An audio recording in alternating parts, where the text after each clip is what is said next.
Thomas Paine, Thomas Paine, Thomas Paine, Sam Adams, Sam Adams, Sam Adams, Benjamin Franklin, Benjamin Franklin, Benjamin Franklin. These men spoke up for what they thought was right. From their courage came such documents as the Declaration of Independence and the Constitution of the United States. From their willingness to speak what was sometimes unpopular but right, we enjoy such liberties as freedom of speech, the right to keep and bear arms, and freedom of religion. There are those who still wish to oppress our freedoms, and there are still patriots willing to stand up and defend life, liberty, and the pursuit of happiness.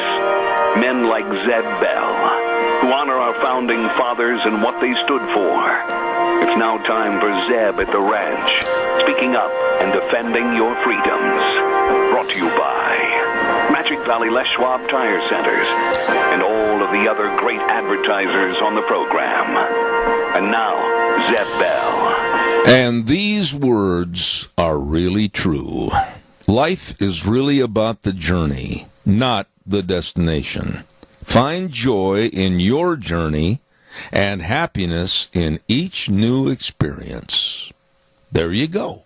Good morning, everybody. Here comes Kate Smith, and God bless America. Followed by a patriot to call in this morning with a Pledge of Allegiance.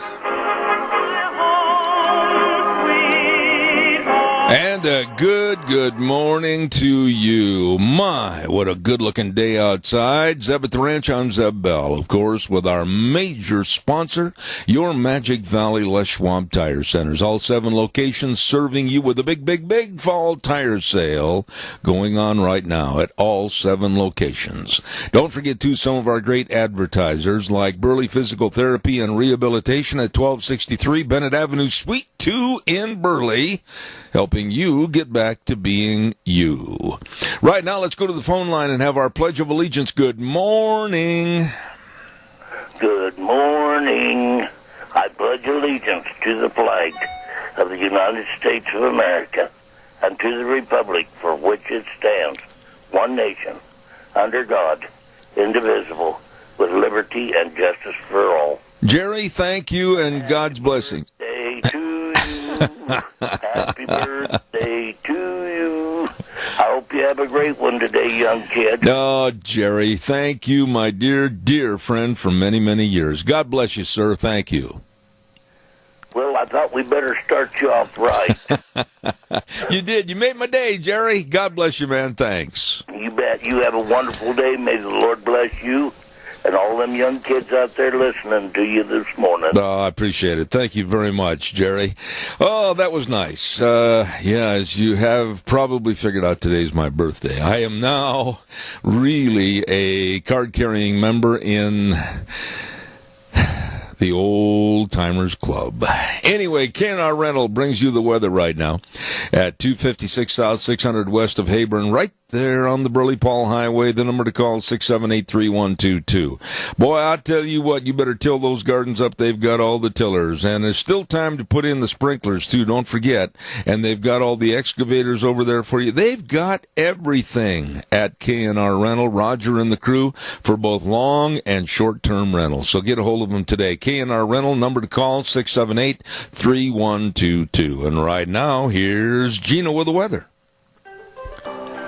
Expect rain showers off and on for the rest of the week. Here's a look at your weather forecast for us up at the ranch. Partly cloudy skies as we start the day. Looks like more clouds are going to be rolling in as we make our way through the afternoon hours. And we do have a 20% chance of isolated rain showers and thunderstorms in the forecast as well. Expecting a high of 75. Tonight, mostly cloudy skies with the low 49. Tomorrow, we're going to start off the day great.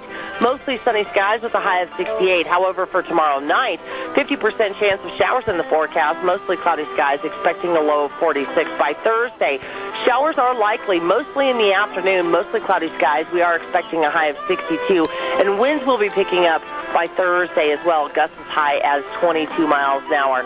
By Thursday night, slight chance of showers before midnight, mostly cloudy skies with a low of 38, and then by Friday, back to sunny skies and a high close to 60. That's your weather forecast for Zeb at the Ranch. Gina, thank you, and brought to you by Roger and the entire crew over at K&R Rental, 256 South, 600 west of Heyburn, right there on the Burley Paul Highway.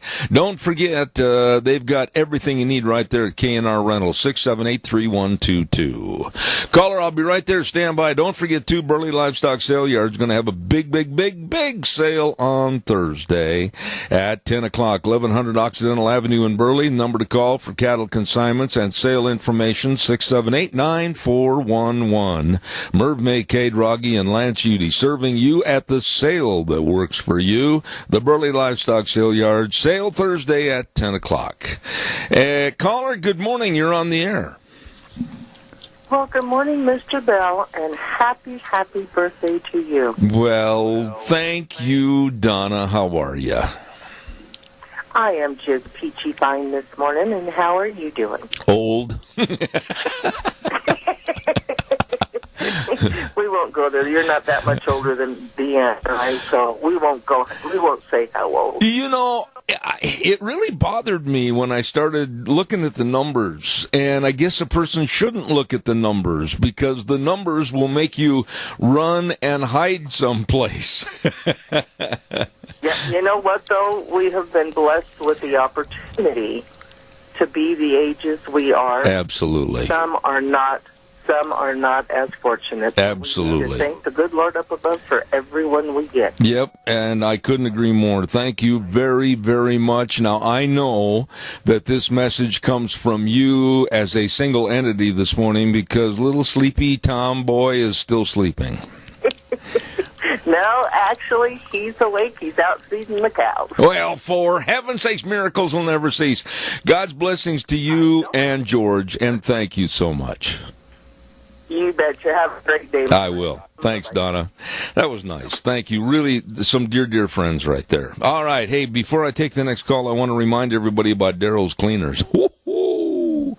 Man, they do such a nice job. They've been in business for a long time right there at 1223 Albion Avenue in Burley. We've been going in there with all my Wranglers and my sports shirts and, of course, my sports jackets, you name it, everything for a long time, and they do the best job. Absolutely. Daryl's Cleaners, 1223 Albion Avenue in Burley with Kevin and Cindy, and they offer so many other things for you. Like if you don't have time to do your own washing, they will. They will wash, dry, fold, and iron all your clothes. Holy cow, just like Mom used to do. All you have to do is stop in and see them today. Daryl's Cleaners, 1223 Albion Avenue in Burley. Really nice people. Also, our friends at Ramsey Heating and Electric. And this week, we're going to really feel lonesome because Rita's not going to be on our program this week. But she's going to take a well-deserved little respite away from the show for a week and then come back next week. Ramsey Heating and Electric, 2600 Overland Avenue in Burley. They're open 7:30 to 5 Monday through Friday, and they do. This isn't brag, this is a fact. Have all your heating, cooling, and electrical needs at Ramsey Heating and Electric. Over 6 decades. Think about that. Over 60 years of serving you. Ramsey Heating and Electric in Burley at 2600 Overland Avenue. Absolutely. Good morning, caller. You're on the air. Hello, Zeb. Happy birthday. Oh, my goodness sakes. Thank you. Thank you very much. How's the world's greatest national anthem singer this morning? Doing well, thank you. Well, it wouldn't be Lunch Bunch. It would not be Lunch Bunch without your beautiful voice. We proved that one time, let me tell you. Oh, dear. I'm sorry. But they have all kinds of other wonderful talents that we couldn't do without. Well, I know it. We've got such a good bunch of people at Lunch Bunch, but you just make it so special. And I am surprised that baseball stadiums across the country, football stadiums, etc., haven't just been knocking your door down to get you to go sing for them. I haven't really heard from anybody.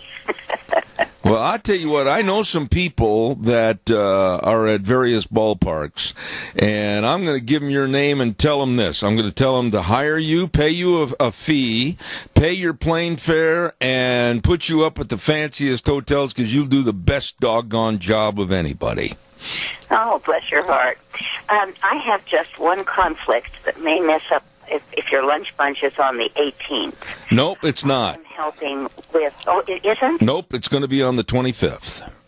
Yay! Okay. Oh, good. That won't hurt anything. Then I can go with a very happy, clear conscience down to Jerome, I think it is, to help Salt and Light Catholic Radio with a fundraiser. Well, there you go. It's going to be on the 25th because I wanted to schedule it this month as close to Halloween as possible. That's what I was hoping you were going to do. Yep. I had a feeling you might be able to, but I was just hoping. Oh, I feel really good about that. We feel good about it, too. You have a wonderful day, and thank you for your kind thoughts. You too. All right, take care.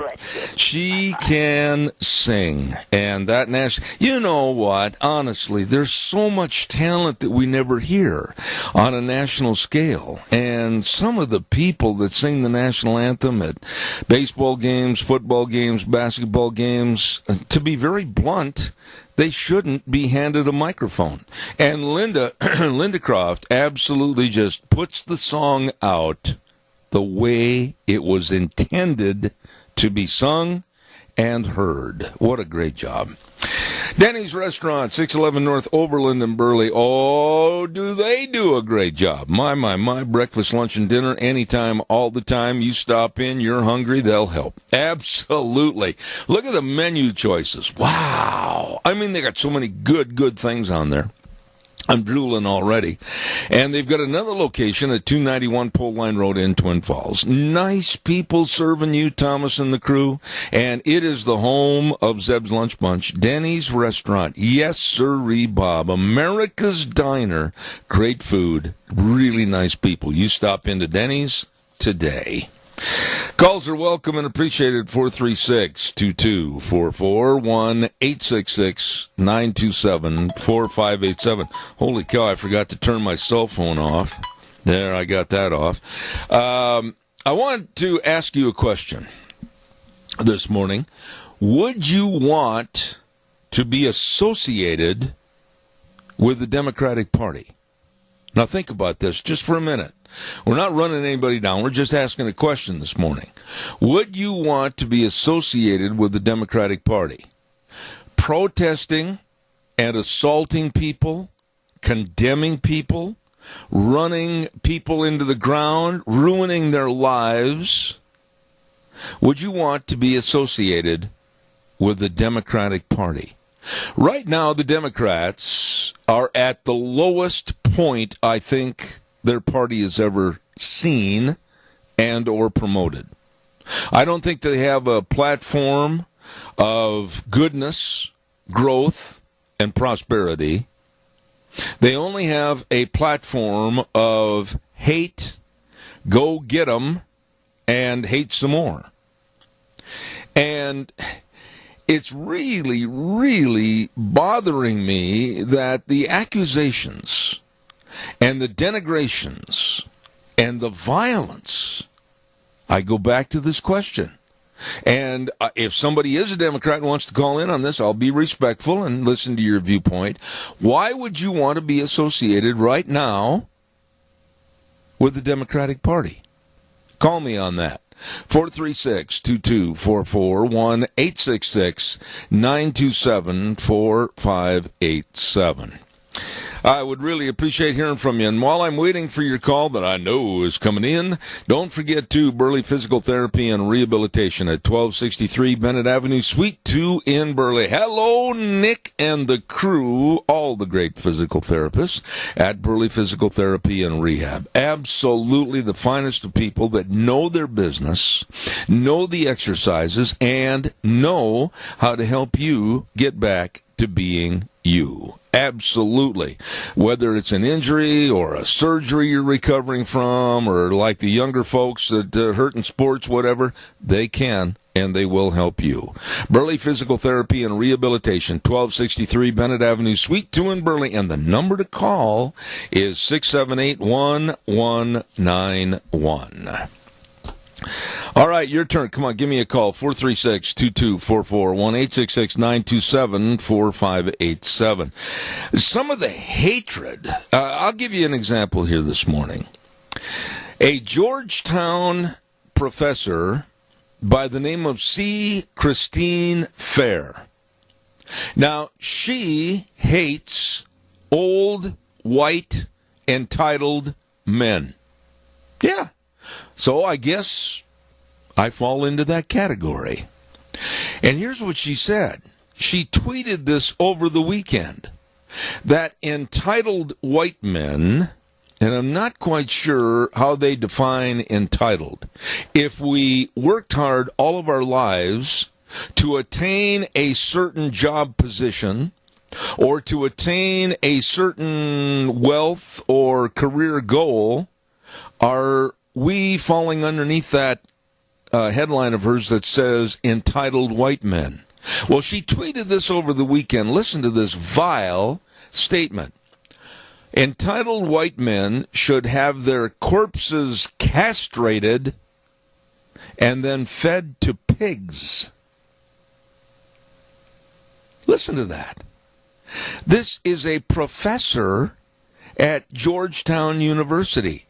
And she goes on to say, all of them, meaning white men, all of them deserve miserable deaths, while feminists laugh as they take their last gasps.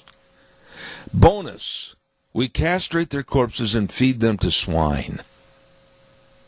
This makes no sense to me whatsoever. Have you noticed over the last couple of months, maybe even the last year and a half or so, the absolute vitriol and the hatred for white males in our society, regardless of the age? And here is a professor. I don't know anything about this woman, about her past, whatever, but she's teaching the kids that are paying huge tuitions to go to Georgetown University, and she's teaching them this hatred of what she calls entitled white men. Whoa! Caller, good morning. You're on the air. Morning, sir. What do you think about that? Well, if you take the word white and put black, put Muslim, put any other race, well, any Caucasian, but any other nationality, that would be considered a racist statement. Oh, I absolutely agree with you. It couldn't be done. There would be action and rioting in the streets. There would be a demanding of apologies.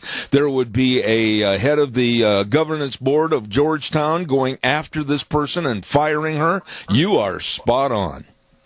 Yeah, but you can use white and get away with it. Explain to me, though, Doug, honestly, what would you define as entitled white men?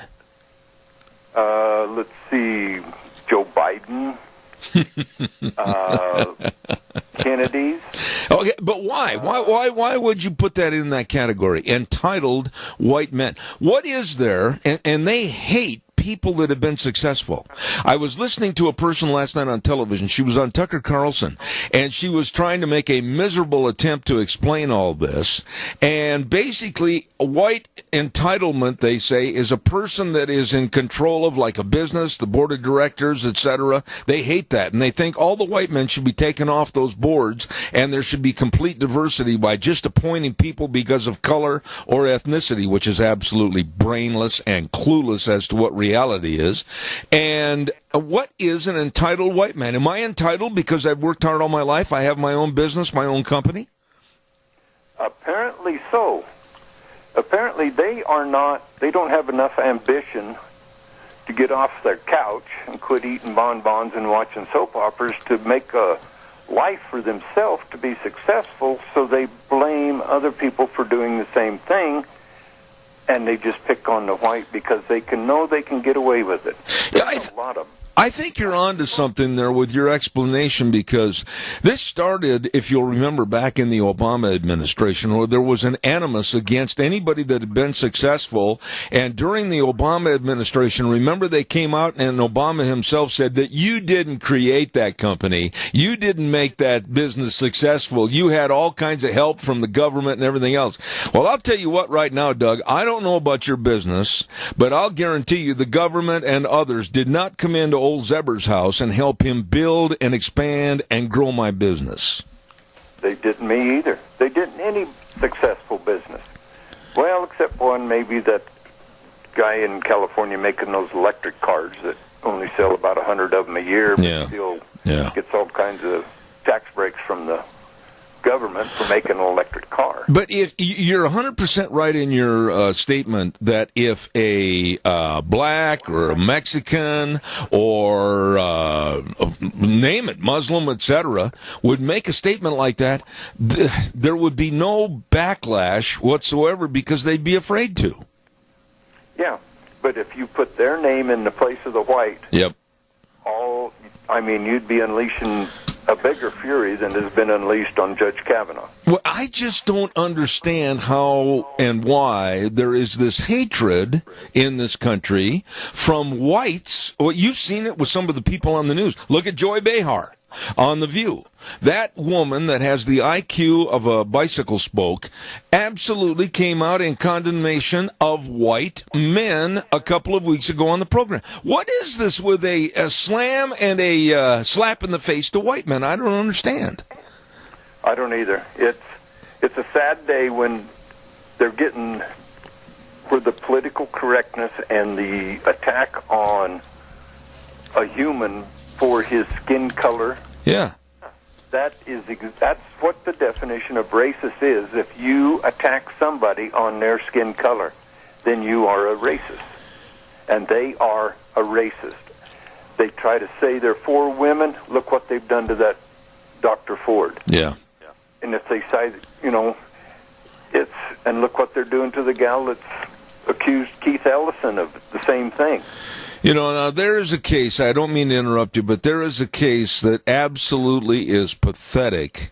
There supposedly are videotapes. There are supposedly a lot of evidence out there that would absolutely put Keith Ellison out of existence in the Democratic Party, but the Democrats are shielding and sheltering him and using their own DNC attorneys to say, nothing happened, it's okay, he's cool. Yeah, the DNC attorneys are investigating this. Yeah. That's like a fox guarding the hen house. Oh, gee, surely a lot of people do that. That'd be like Comey doing an investigation to see if he was a leaker or not. This whole thing is just so pathetic because his former girlfriend, she's not being heard. And the DNC is covering this up and saying the charges are just absolutely minimal, if even that. She doesn't have a prayer. She does not have a prayer with the power that's against her right now, with the DNC and Ellison himself. What I want to know is she just filed a police report. I want to know who the chief of police is and who's the detectives they put on this and what are they doing? Absolutely cowards as far as I'm concerned. By the way, I want to ask you a quick question. I'm running late. I got to do a spot break here in a minute. Yesterday it came out that McConnell's going to ask for a vote on Kavanaugh this week. I don't think that's going to be feasible. I don't think it's going to be happening. I think Monday would be the earliest, and over the weekend I dare say that there's going to be a floodgate opened up of more delays by the Democrats. What are your thoughts? Well, you can hear the goalposts being moved. Oh, yeah. As we speak. Yep, absolutely. Like President Trump said in that news conference, if it took 10 years, it still would not be long enough. Absolutely. Doug, got to run and do a commercial, but go ahead and give us your spiel. Oh, what's this deal about a birthday? Yeah, I am now a confirmed member in the old man's, there's another word I was going to use, but I can't, the old man's club this morning. Well, what was it, 100 years ago we was blessed with you, or how long ago was it? You can carry a good thing too far, Dougie. Happy birthday, young man. Hey, thank you, I appreciate it, buddy. Everybody, let's do what we can for our seniors, and Zeb. Okay? All right, thank you. Hey, don't forget our friends, and they are, I got to tell you right now, at Berry Equipment and Rental. Oh, my goodness sakes, yes, sirree, Bobby. They've got 3 locations. I just ripped the tape off of this whole thing. Got a mess here. Berry Equipment and Rental, sales, service, and parts. And they've got locations at 159 West Highway 30 in Burley. By the way, old Juan over there at that location is a Milwaukee Brewers fan. And I got to give the devil his dues. He picked the Brewers to win the National League Central. Doggone it. They did. They beat my Cubs by 1 game yesterday to take over the Central Division. But the Cubs are playing in the wild card this afternoon. There's still hope. Anyway, he's grinning like a Cheshire. It's the word Cheshire. Cheshire cat. Let's get back to the commercial they're paying for this. Berry Equipment and Rental, 159 West Highway 30 in Burley with Juan, 465 Addison Avenue West in Twin Falls with Eli, and the Nampa location. And don't you worry if you don't know how to run the equipment. They will teach you. They've got a great big sandbox out behind the location. They will take their time and teach you how to run it, so when you get home, you absolutely will feel like a pro. Hey, they got it all. Equipment rentals and retail equipment sales at Berry Equipment and Rental. Burley, Twin Falls, and Nampa. Caller, good morning. You're on the air. Happy birthday, Zebediah. I know who this is. How are you this morning? Well, I'm okay, but I'm going to tell you something. You young squirts, you're not even dry behind the ears yet. Well, I like to think that was true, but when I look at those numbers that come up in front of me, believe me, I don't think I'm not only dry, I think they're cracked and they're getting drier. Well, you better give a little bit of lotion and trim them up a little. No, I tell you what. Have a good day, Bob, thank you. ma'am. Okay, God bless you, my dear friend. Thank you. Thank you. I think he's a really good guy. I really enjoy having him call in. Calls are welcome, 436-2244, 1-866-927-4587. The FBI probe into another one, number 7. What are we going to do? Are we going to have Blumenthal and Durbin and the rest of them after this FBI probe is done for this one, hopefully by Friday? This is ridiculous. Are they going to sit back and go, well, wait a minute. 24 more people to interrogate and question? Yeah. Yesterday, the numbers came out. Oh, well, we've got many more that want to give their opinion and insight on Kavanaugh. So we've got about 24 more people for the FBI to sit down and interrogate. You know, this whole thing, besides stinking, is nothing more than delay tactics to absolutely stop the Supreme Court from having a conservative judge take over that seat. You don't have to be a rocket scientist to understand this. And what Trump said last night when he was speaking in Tennessee absolutely is the truth. It might have been a little laid bare to the public and not had any flowers around it, but it's true. He said the Democrats are loco. Caller, good morning. You're on the air. Zeb, happy birthday. Well, a month. Thank you. This is October's a good birthday month. Now, when is your birthday? Well, it's a little later this month. Well, say it so that I can wish you and be the first to say happy birthday to you. Well, thank you. I have a comment. Now, I thought I heard this correctly because I heard it twice this morning, that in California it is now a law requiring that there be at least one woman on every board of directors of every business. Is that correct? We had that, and watch the feedback there a little bit, Wheels, if you would. We had that story on about a week ago that they were trying to have their big diversity campaign, and they were saying that regardless of the board, regardless of the situation, they were going to demand in this law that was going to be handed to Brown that they create openings on their boards to have women and other people of ethnicity, etc., go on the boards. They were trying to change different boards, different companies, etc. It is the truth that they were working on that. And somewhere in my pile of papers, I have the bill, the number of the bill, and everything else. But it's just complete idiocy trying to force companies to diversify and not get the best people, but just diversify. Well, I can relate to that because back in the early 50s, I was a district manager or superintendent for the Polk Company, which made the directories at that time. Uh-huh. And I had a 3-state district. But the government came in and told us that we had to hire a certain number of blacks, and we had to hire people that could just barely even sit there and count their fingers, let alone do the job. So other people had to work 2 and 3 times harder, and that's insane. If you don't have people that are qualified just because the government or somebody says you have to put someone in a position, it's terrible. Isn't it the same thing, though, by forcing colleges and universities to accept people by their skin color and their ethnicity instead of really their qualifications as to whether or not they have the intelligence to get into the college and understand the courses?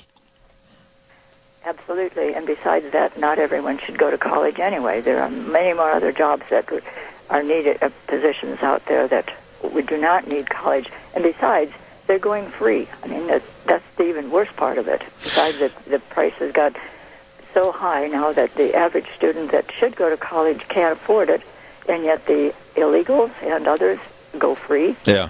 It drives me crazy. This country has got to have a redo. We've got to kind of push rewind on the tape recorder, and we've got to go back about 40 years, and we've got to, like my slogan at the end of the show, the way things were, or the way things ought to be. We've got to go back in time and try to find where we left these 2 words, common sense. That's correct, because today is even worse than it was when I spent a lot of time in the South rodeoing back in the 40s and the 50s, and it was nothing like today, and nothing what they say it is. This is so much worse. Thank you, Zeb. Absolutely, and happy pre-birthday. There she goes. Nice lady right there. Calls are welcome, 436-2244, 1-866-927-4587. The whole thing boils down to this with the Kavanaugh family. And I would love to reach out somehow and offer condolences, I guess is a good word, for the systematic attacks that the Democrats and all these loons are throwing at the Kavanaugh family. And now the Democrats say, well, just a minute. We've got 24 at least more people to interrogate. Poof! They came out of thin air. There they are. They're sitting in the bleachers waiting to talk to the FBI. It's delay. That's all it is. I cannot imagine what it would be like in the Kavanaugh household to get up in the morning. Your daughters are going to get ready and go to school. You're sitting around the breakfast table. You really can't turn on the news because on every network except Fox News, you are being condemned, you're being damned, you're absolutely being torn apart in the news media. You can't really pick up the newspaper and hold it up in front of your daughters and look at all the various headlines. Kavanaugh did this, Kavanaugh didn't do this, Kavanaugh's guilty of that, when they have no proof. What would it be like to get up in the morning and have to face a day of complete assault on your personality, your integrity, your family, your job, your future? It's absolutely unthinkable.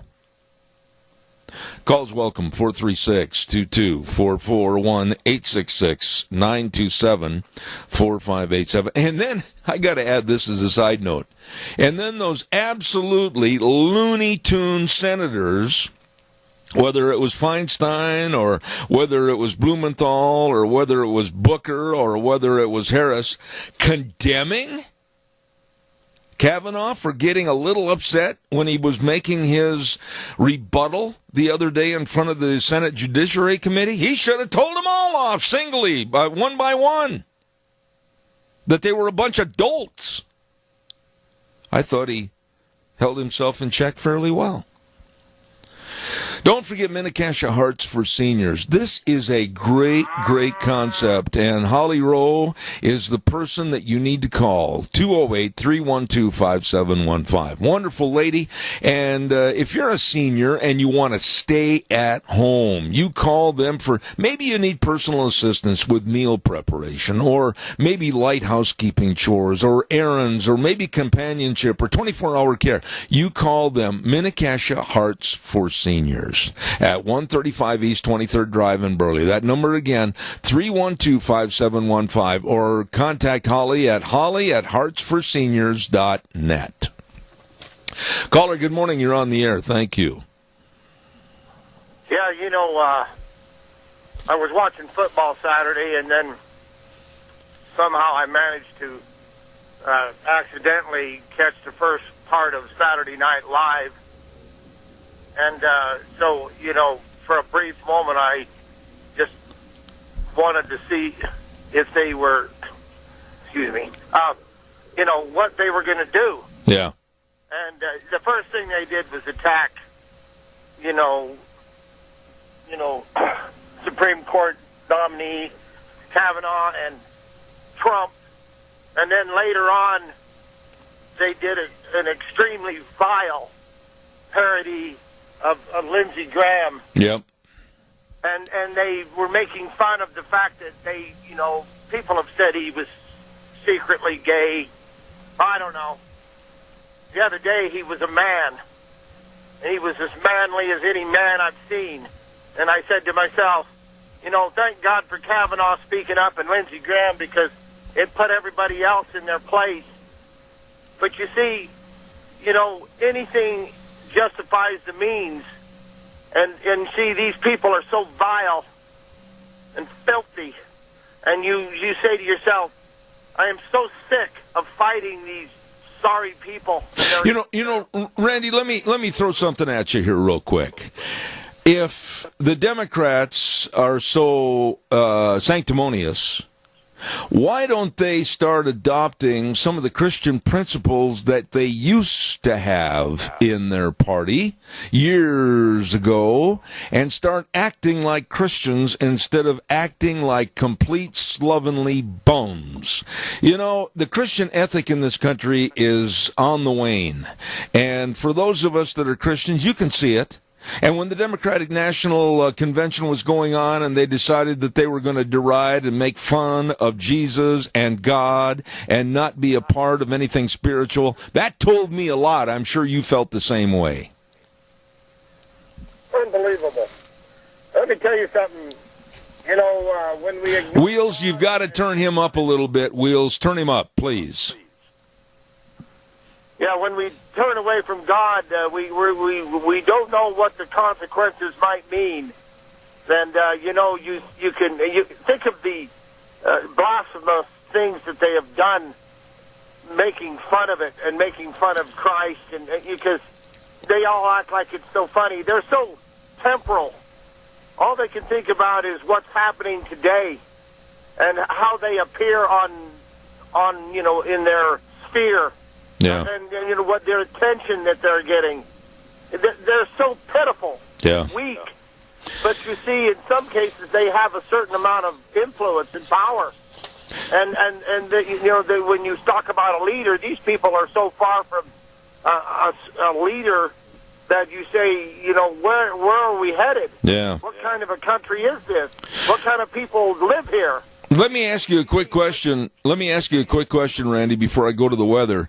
You have a business, you own your business, you have employees, etc. But do you feel that you fall underneath the category of being criticized as an entitled white man?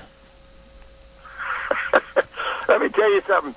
Some of the least prejudiced people I ever known live right here in southern Idaho. And I was raised by a loving mother, a Christian mother. And if I would have even had a hint of prejudice towards anybody of any color, we routinely had hired men that worked for us to come in, and whether or not they were Mexican or whatever they were, yep, they were in our house eating because my mother treated them like guests. And we wouldn't think of being prejudiced, but I do get tired of people who want to tear my country down, and I'm not going to sit here, and the rest of us should sit here and let it happen. Amen. Good way to wrap it up, Randy. I got to run. Thank you very much. See ya. Thank you. Right now it's time for the weather, and then we'll take some more calls. And the weather, of course, brought to you by our friends at Mount Harrison Audiology and Hearing Aids. And they continue to expand to meet the community's hearing health care needs. They now include a staff of 3 doctors of audiology, as they also welcome Dr. Shane Hunsaker to the practice. Holy smokes, they're getting bigger and able to serve more great people with comprehensive hearing health care right there at Mount Harrison Audiology and Hearing Aids. And they are, of course, right behind the Minidoka Hospital, across from the emergency room. And the number to call, 312-0957. Caller, stay with us. I've got a weather forecast with Gina. I'll be right back. Go ahead, Wheels, please. Expect rain showers off and on for the rest of the week. Here's a look at your weather forecast for us up at the ranch. Partly cloudy skies as we start the day. Looks like more clouds are going to be rolling in as we make our way through the afternoon hours.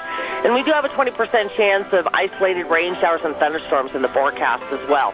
Expecting a high of 75 tonight, mostly cloudy skies with a low of 49. Tomorrow we're going to start off the day great, mostly sunny skies with a high of 68. However, for tomorrow night, 50% chance of showers in the forecast, mostly cloudy skies, expecting a low of 46. By Thursday, showers are likely, mostly in the afternoon, mostly cloudy skies. We are expecting a high of 62, and winds will be picking up by Thursday as well, gusts as high as 22 miles an hour. By Thursday night, slight chance of showers before midnight, mostly cloudy skies with a low of 38, and then by Friday, back to sunny skies and a high close to 60. That's your weather forecast for us up at the ranch. Oh, we appreciate that, Gina. Thank you very much. Don't forget our friends at Mount Harrison Audiology and Hearing Aids, and the number to call for a hearing health screening. You give them a call today at 312-0957. Caller, good morning. You're on the air, and thank you.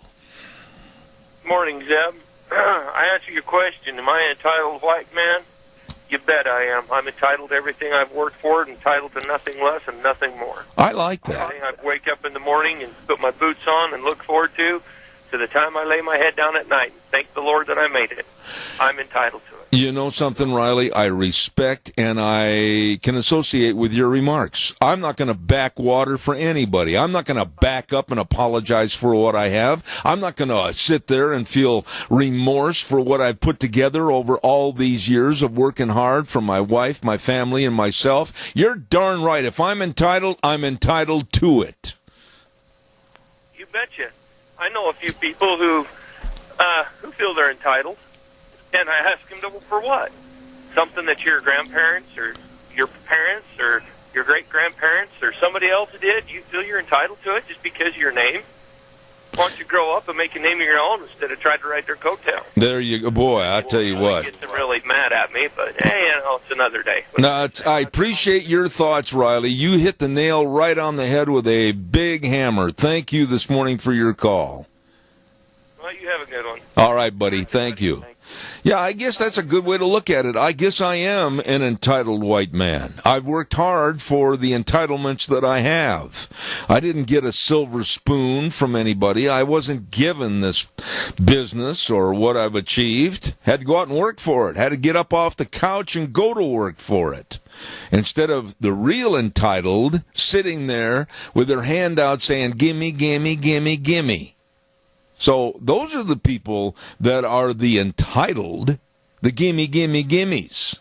Instead of getting up, going to work, achieving something, and then they're criticized for being entitled white men. What a sick society. Calls are welcome, 436-2244, 1-866-927-4587. You want to have a nightmare during the day? Close your eyes for a minute. If you're driving, I suggest only closing one.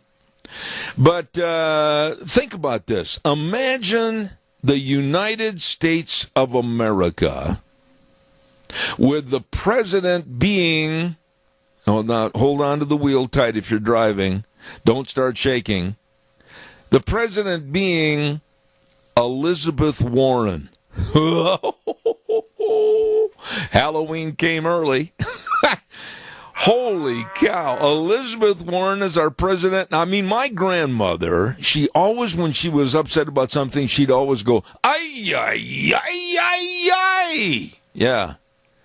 What would this country be under the presidency of Elizabeth Warren? Woo. Caller, good morning. You're on the air. Good morning again, Mr. Bell. You know, the liberal left has gone so far left that I really am wondering if they're ever going to get back to working together and working for the people. The ones I feel sorry for are our grandchildren and the generations that come after us. They're not going to know the freedoms that our forefathers fought for and died for to give us the freedoms we have today. Yeah, but wait a minute. Right there, Donna, and I think you're on to something.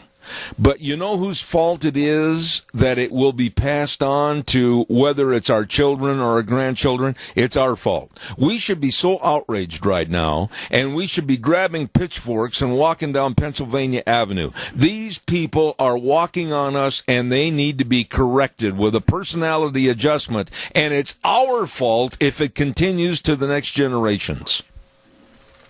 You're exactly right. I was just going to say, you know, we get what we got coming if we don't vote these people out of office. And you know, as far as Kavanaugh goes, I think they're just grabbing at straws. I mean, if I could be held liable for the things I did when I was 17, oh my gosh, I'd be in jail too, probably. Well, I shudder to say this, but if they went back, they being the screwy, loony left, and they went through a personality profile of me while I was in college, they'd probably have me on a desert island someplace cracking coconuts because, man, they wouldn't want me around here. You know, everybody is held accountable for our actions. I mean, I never did anything to break the law, but, you know, I drank and partied and had fun and everything. But I feel sorry for his children and his wife. Well, the torment that I saw on her face in that trial or whatever the heck it was, that was just, I just wanted to cry for her and those little girls. You know, you bring up a really good point about our past. Everybody has skeletons in their closet, and quite frankly, to go back to mine, if they went back to my residency in Minneapolis, Minnesota while I was going to college, they would probably find and make the assertion that Minnesota's never going to be the same since I left. You're probably right. It would be the same thing, you know, the same probably with all of us. Yeah, I mean, you do have to be held accountable for your actions, but when they're not corroborated and they're not proven, why even bring them up and ruin somebody's whole entire life that they've worked hard for? You just said something that really is the mantra right now of the Democratic Party. It's accuse with no basis, no facts, and absolutely after the accusation, go destroy. That's what they're doing. And in this country, the way I was raised and the way the law is, you're innocent until proven guilty, and I don't have to turn around and tell anybody, well, gee, give me a break, I'll go prove that I'm innocent. We don't have to do that in this country, nor should we ever let that happen. No, that's true, and that is exactly what it's coming to. These, and you know, not all the left are bad people. I'm sure there's some good in there somewhere, but I think what we need as a human race and as the people of the United States and the freedoms that we have been given from our forefathers, if we don't stand up and say, you know what, you need to knock it off or you're out of here, bucko. I have now appointed you as Secretary of Defense. Thank you very much, and your office will be cleaned and ready for you Monday morning. Oh, boy, we're in trouble, my friend. Hey, God bless. Thank you. Have a great day. All right. Thank you. Thank you. Don't forget our major sponsor, your Magic Valley Les Schwab Tire Centers. All 7 locations unified in serving you with a great big fall tire sale. Holy holy moly, your tires, like for your car, your pickup, your SUVs, your trailers, etc., on sale. You better get in there right now and check out all the savings today at your Magic Valley Les Schwab Tire Centers. Now, don't forget to the best in brake service, the best in front end alignment, shocks and struts, and batteries. Batteries. It's going to get cooler. You're going to go out in the morning in the dark, turn on the key, and go, whoomp, whoomp, whoomp. You better make sure you've got a good battery. Stop in and see them today. Lane and Rupert, Dave on Blue Lakes and Twin, Mike and Buell, Mike and Jerome, the wonderful Twist family in Paul, Daniel on Poline in Twin Falls, and my buddy Randy on Overland in Burley. Your Magic Valley Les Schwab Tire Centers. We're going to get out of. Guess who's back? Da-da-da-da-da-da. Frosty Woldridge will be on with us next half hour. Right now, Wheels, take us up to news. I'll be back in 7. Oh, the clouds are coming in. Gina's weather forecast looks like it might come to fruition. Good morning, everybody. Zeb at the Ranch. I'm Zeb Bell with our major sponsor, your Magic Valley Les Schwab Tire Centers, all 7 locations serving you with a big fall tire sale going on right now. And, of course, some of our great advertisers, including Burley Physical Therapy and Rehabilitation at 1263 Bennett Avenue, Suite 2 in Burley, helping you get back to being you. We're going to have our guest on in just a moment, but right now, this word for Western Waste Services. From the canyons of the Snake River and all across southern Idaho, we're always at your disposal. Western Waste Services, we care about our community, our resources, and this great land. Western Waste Services is lending a hand, always at your disposal. Western Waste Services, don't forget they've got all the dumpsters in various sizes, and yes, with the colder weather coming on and being more time indoors, I'm going to clean out this office. Yep, got to do it. And I'll have to get a dumpster. They've got them in various sizes. They'll bring one out to your location. You fill it up. Boy, am I going to fill it up. And then they'll come and get it. Western Waste Services. Number to call, 734-6969. Always at your disposal. Western Waste Services. I want to remind you, too, about some really good, nice, caring people at Hanson Mortuary at 710 6th Street in Rupert. Joel Heward, his family and staff, always taking care to hold the highest ethical standards with unquestioned integrity in serving you and your family when there's the passing of a loved one. Please write the number down and remember to call 436-5636. Hanson Mortuary at 710 6th Street in Rupert. And Joel Heward also serving you at Morrison Payne Funeral Home on East Main in Burley. Passing of a loved one, a hard time on everyone. They can and they will help you. Hanson Mortuary with Joel Heward. You remember the number, 436-5636. Holy cow, he is back. And I got to tell you, without sounding all gushy and mushy and everything, we missed him. Frosty Woldridge, how in the dickens are you? Well, good morning, Zeb, and good morning to everyone out there at Zeb at the Ranch Land and the listening audience across the country and the world. It's just a pleasure to be back with you, Zeb, and hello to Deanne, and to each one of you, happy autumn, and October is coming upon us, and a big Rocky Mountain high from Frosty and Sandy out here in Golden, Colorado.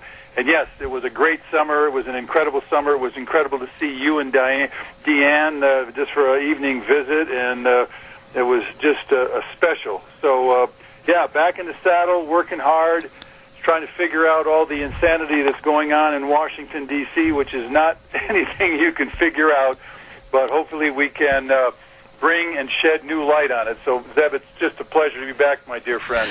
Well, I tell you what, the last time I saw you and I, our wives, our friends, our family, we were all sitting by a rather large mound of something, but by golly, it's good to have you on the radio.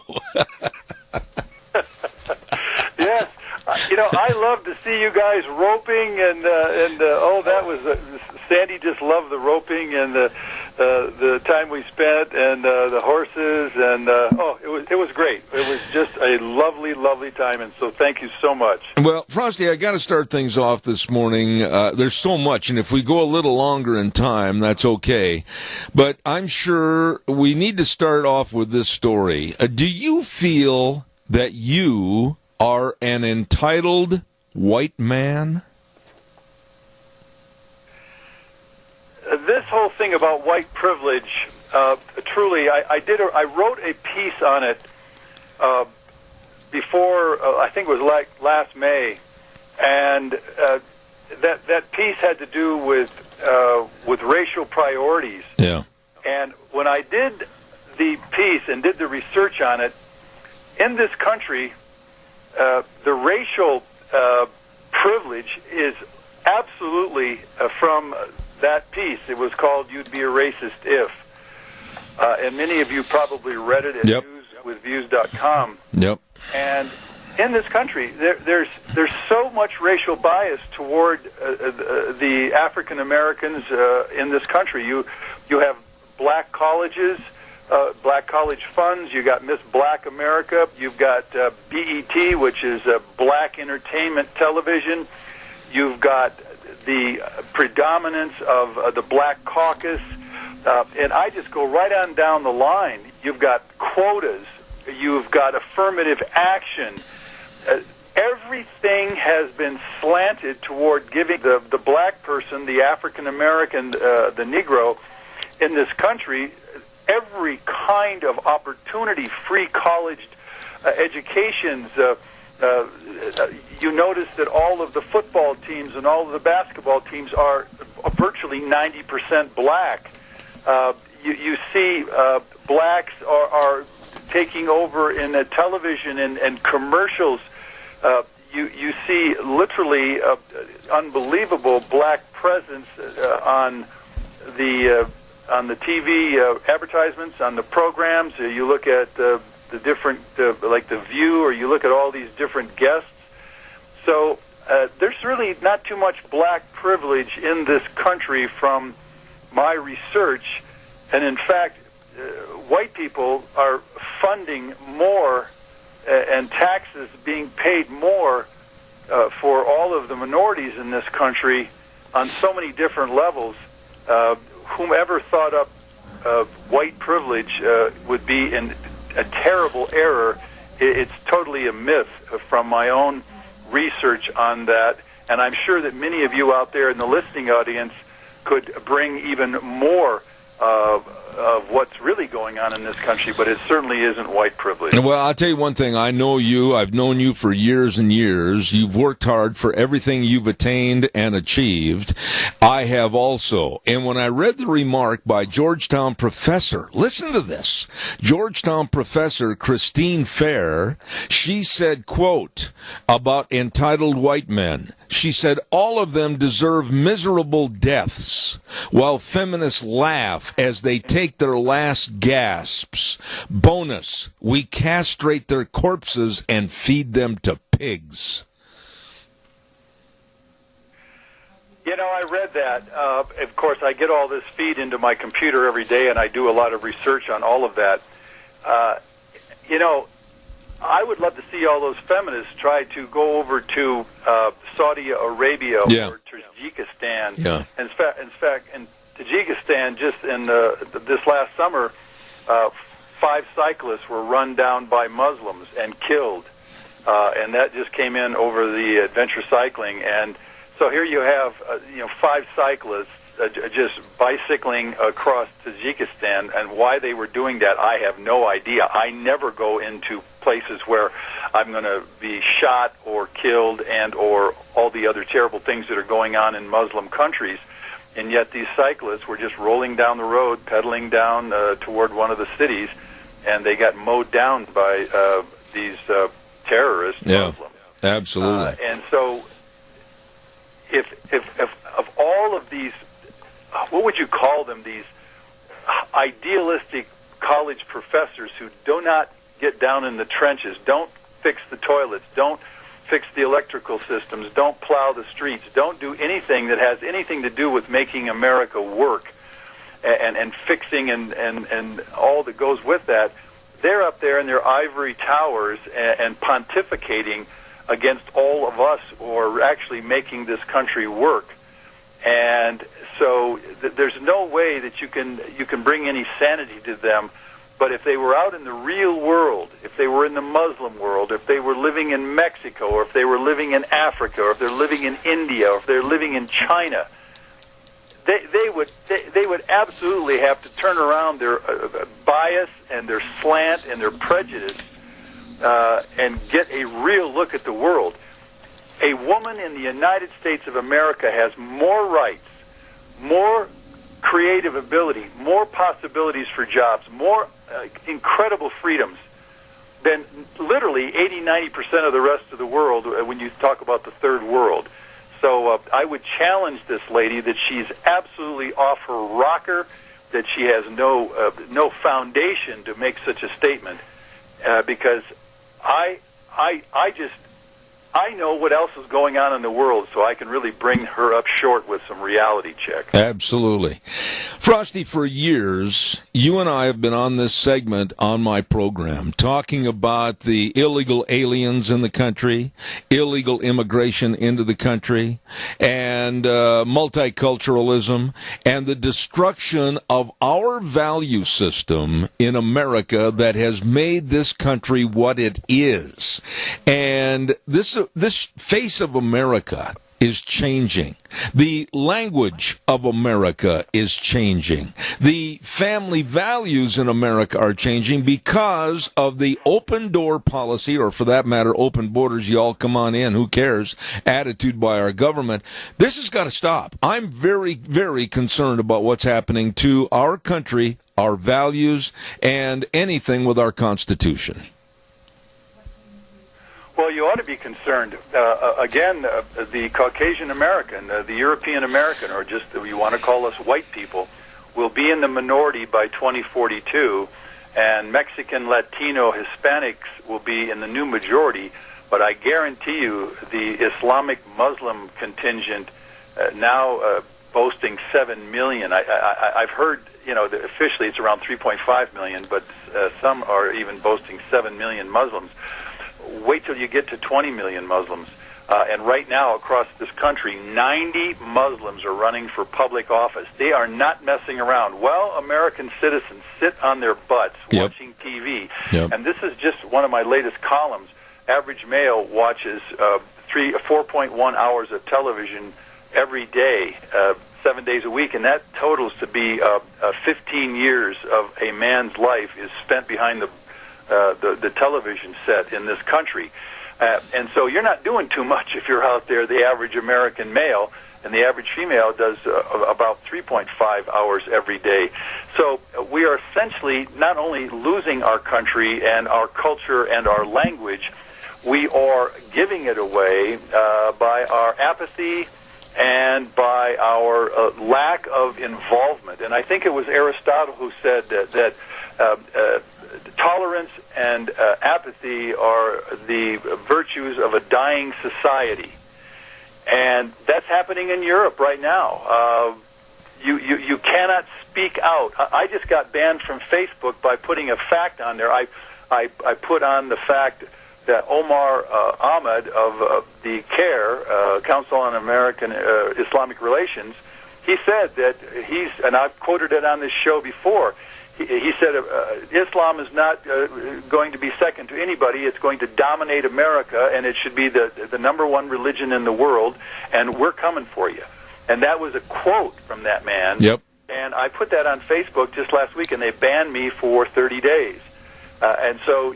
wait a minute. Stop right there. Stop for a minute, Frosty. Frosty, wait a minute.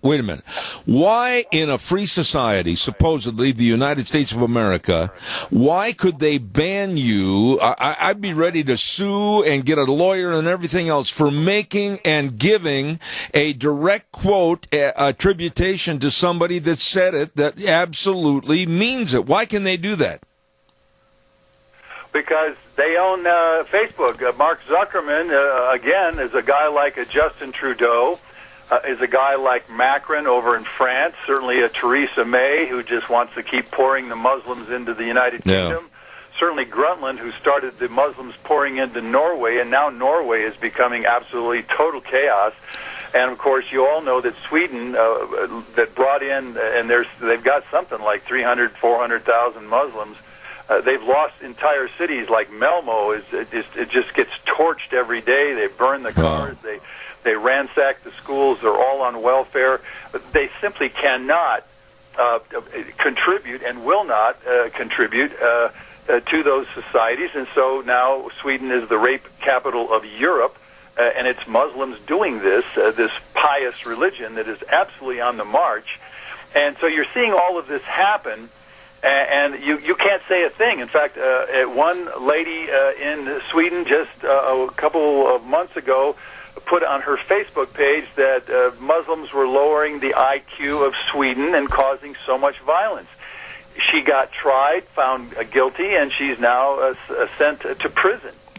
And once you lose free speech, then you lose all the foundation and the underpinnings of Western civilization and our republics, and certainly the democracies that we've enjoyed, and the free debates that we've enjoyed. You lose that, and guess what? We're losing that with Facebook, and I don't know what other social medias, but I'm still banned for another 3 weeks from Facebook because of just stating a quote from a Muslim who, in the end, would love to install Sharia law and dominate American religion, and the rest of us with our religions that don't literally have the kind of aggressive violence that Islam does are the ones that are going to be taking a back seat. And the American people, we're just sitting here watching it happen. Yep. And at some point, Yorktown will be just like Minneapolis, Minnesota. And I don't know if you know it or not, last weekend, a week ago, 200 Somali black teens raided an amusement park. It was the Valley Fair amusement park, jumped all the turnstiles, brought weapons in, and literally terrified a bunch of people. I wrote a piece on it, and they got away with it because, they're just youth, and they're having a little bit of fun.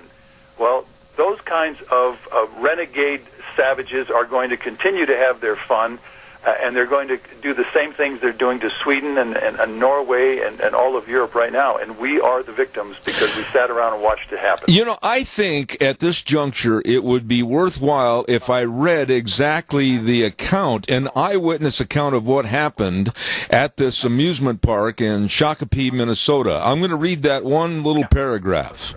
This person said, quote, "I was there with my family, and there was a fight near the Wave around 2200. Law enforcement responded and de-escalated the situation. There was a large group of Somalis who had no supervision that they were fighting. The staff was running around chasing them and spreading them thin. 60 to 70 cell phones were recording the fights. At first, there were only 3 police officers and 2 security guards available to break them up. Then half the Somali group started to steal the beverages and tried to go into secured areas. Knowing they were outnumbered, the staff called for backup." Wow! And then everybody said in that area, "Oh, it's okay, they were just boys, we'll be boys." This is insane. Yeah, well, it took 263 cops, an overhead helicopter, and fire crews to go in there and quell those boys being boys. And the reality is they have such low intellectual horsepower. I'm going to bring this up for everybody to understand this.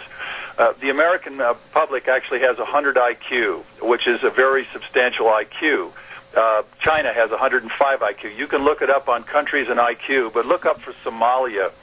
In fact, look up Africa, Sudan, Congo, and so they have a 68 IQ. And the reason that they're failing in our schools is because they simply they can't even do a division problem. To put it in some kind of a simile, if you had a Volkswagen and you were running it in the Indianapolis 500, it's a car, and yes, it's moving around the track, but it can't not compete with 200-mile-an-hour race cars. Well, Somalis in this country are out of their league. They are out of their intellectual league, and about the only thing they can do is live on welfare, and the only thing they can do is push a broom or simply drive a cab at the very most. And so here we are bringing them into our country, and in the Middle Easterns, they have an average of about 80 to 84 IQ. You're bringing in people that simply do not have the ability to function in a dynamic, advanced first world country. And so what can they do? Well, when they're frustrated and they can't even do a math problem, they don't even know how to speak English, or they don't even care, and their culture actually vies against it, then you have young teenagers that are just going to go into a violent rage, a rampage, and certainly the drug dealing that goes with it. Even Keith Ellison there, who is the House rep, he's got his way into the United States House.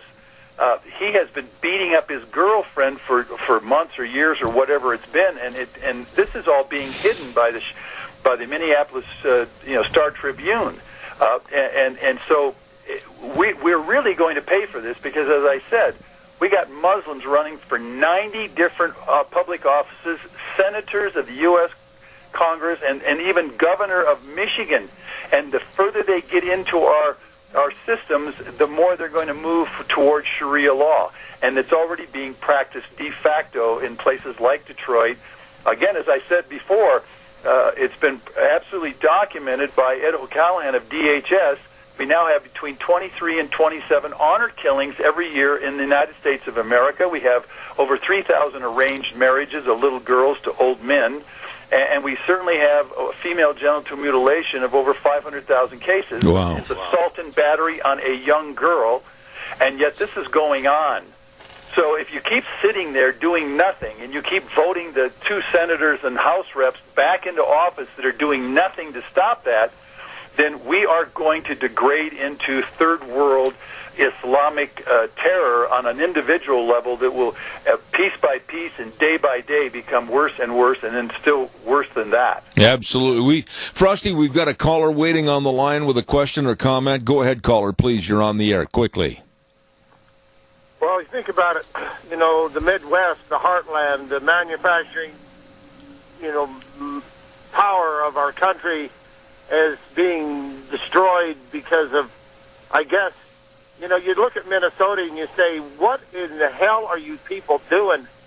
You vote for this lady, I can't think of her name. She interviewed Kavanaugh. I can't think of her name. She's a senator. Kamala Harris. Yeah, and then you got Franken, who's out, Ellison. And you say, well, Minnesota, you'd think these people were down to earth and logical. And I say to myself, are you just stupid, or are you just afraid to look like you're prejudiced? Or, look what's happening to your state. Yeah. And they just keep reelecting these liberal crazies. And like you say, Frosty, what Frosty just said, what you just said, Frosty, about all these people running for election, and some of them are going to win. And we sit here and we act like it don't matter. We're getting our butt kicked, and we need to wake up, but I don't know. It always takes a crisis before you wake up. Sometimes it's too late when it's a crisis. I'll hang up. Respond to the caller, if you would, please, Frosty.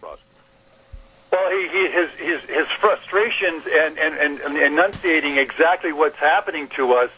I just got a Jeanette Roast of Weird, Texas, just wrote me and said, Frosty, I believe that legal immigration is actually the globalist strategy to weaken and possibly eliminate Western civilization, which is the greatest impediment to the globalist world government. The foreigners are being used as informal mercenaries.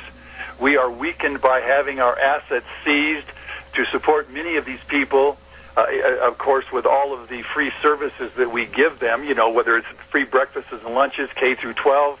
And essentially, we're just being pawned. And she's right. And the caller is exactly right. And the thing is, you and I have been talking about this for well over 15 years, Zeb, and now it's accelerating. Because I want everyone to understand this. Because of our American lack of participation in voting people into office that are going to represent us, we've got senators sitting on their butts that haven't even passed E-Verify to stop illegal immigration, and that's been going on for 20 years. I mean, old Boehner, the former speaker, sat on it. And the same thing's going on in the House right now in the Senate. They're sitting on E-Verify not to stop illegal immigration. You've got 1.7 million immigrants coming in every year. I want everybody to understand that. That's 100,000 per month. And virtually, I forget the figures. It's like 85-90% of them go on welfare. We're just importing the poverty of the third world into our own country, and they're creating parallel societies. They are not assimilating. They won't assimilate. Muslims will never assimilate into the American way of life. They want to conquest it rather than assimilate, and they want to create the same thing here that they have back in their own countries. And as I just said, whether it's the female genital mutilation or the arranged marriages or absolute killing of gays. I mean, gay people ought to be screaming to the top of their lungs not to have any more Muslims in this country, because you're going to see more and more Muslims killing off gays or terrifying them, etc. And yet this is what's going on. And literally, we're just sitting by and watching it happen. Well, one day, it's going to visit your doorstep right there in Boise, Idaho, or any of the cities where they start getting bigger numbers. They're nice at first, they get nastier second, and then third, they get really nasty when Sharia law comes in. Well, you can look at the proof in the pudding with what's going on in Minnesota and other locales around the United States. Frosty, I'm going to hold you over for a few moments and extend the segment, but I've got to get some commercials in. Stand by just for about 60 seconds. Stand by. Don't forget Ark Animal Hospital at 750 21st Street near Connection Credit Union in Heyburn. They are your best veterinary hospital for big and small animals. They want to make sure they all stay healthy, and whether it's itty-bitty kitty cat or a great big herd of dairy cattle, Dr. Bill, Dr. Jordan, the whole crew there to serve you for your animal's health. Absolutely. Get a hold of them today. Telephone number 678-1177. Ark Animal Hospital, 750 21st Street in Heyburn. They have the warm hearts for the cold noses. Want to also remind everybody, too, about our friends at Lee's Furniture, Floors, and More at 459 Overland in Burley. They know, Jeff and the crew know, you're going to be spending a lot more time in the house these days with the colder and cooler temperatures on the way. Well, make sure that you've got brand new carpet. Make sure you've got that vinyl flooring. Make sure you check out all the window coverings. By the way, they're 40% off right now. And don't forget all the special prices on comfy furniture to have you enjoy your stay at home this winter. Absolutely the best place to go. Lee's Furniture, Floors, and More at 459 Overland in Burley. You stop in and see them today.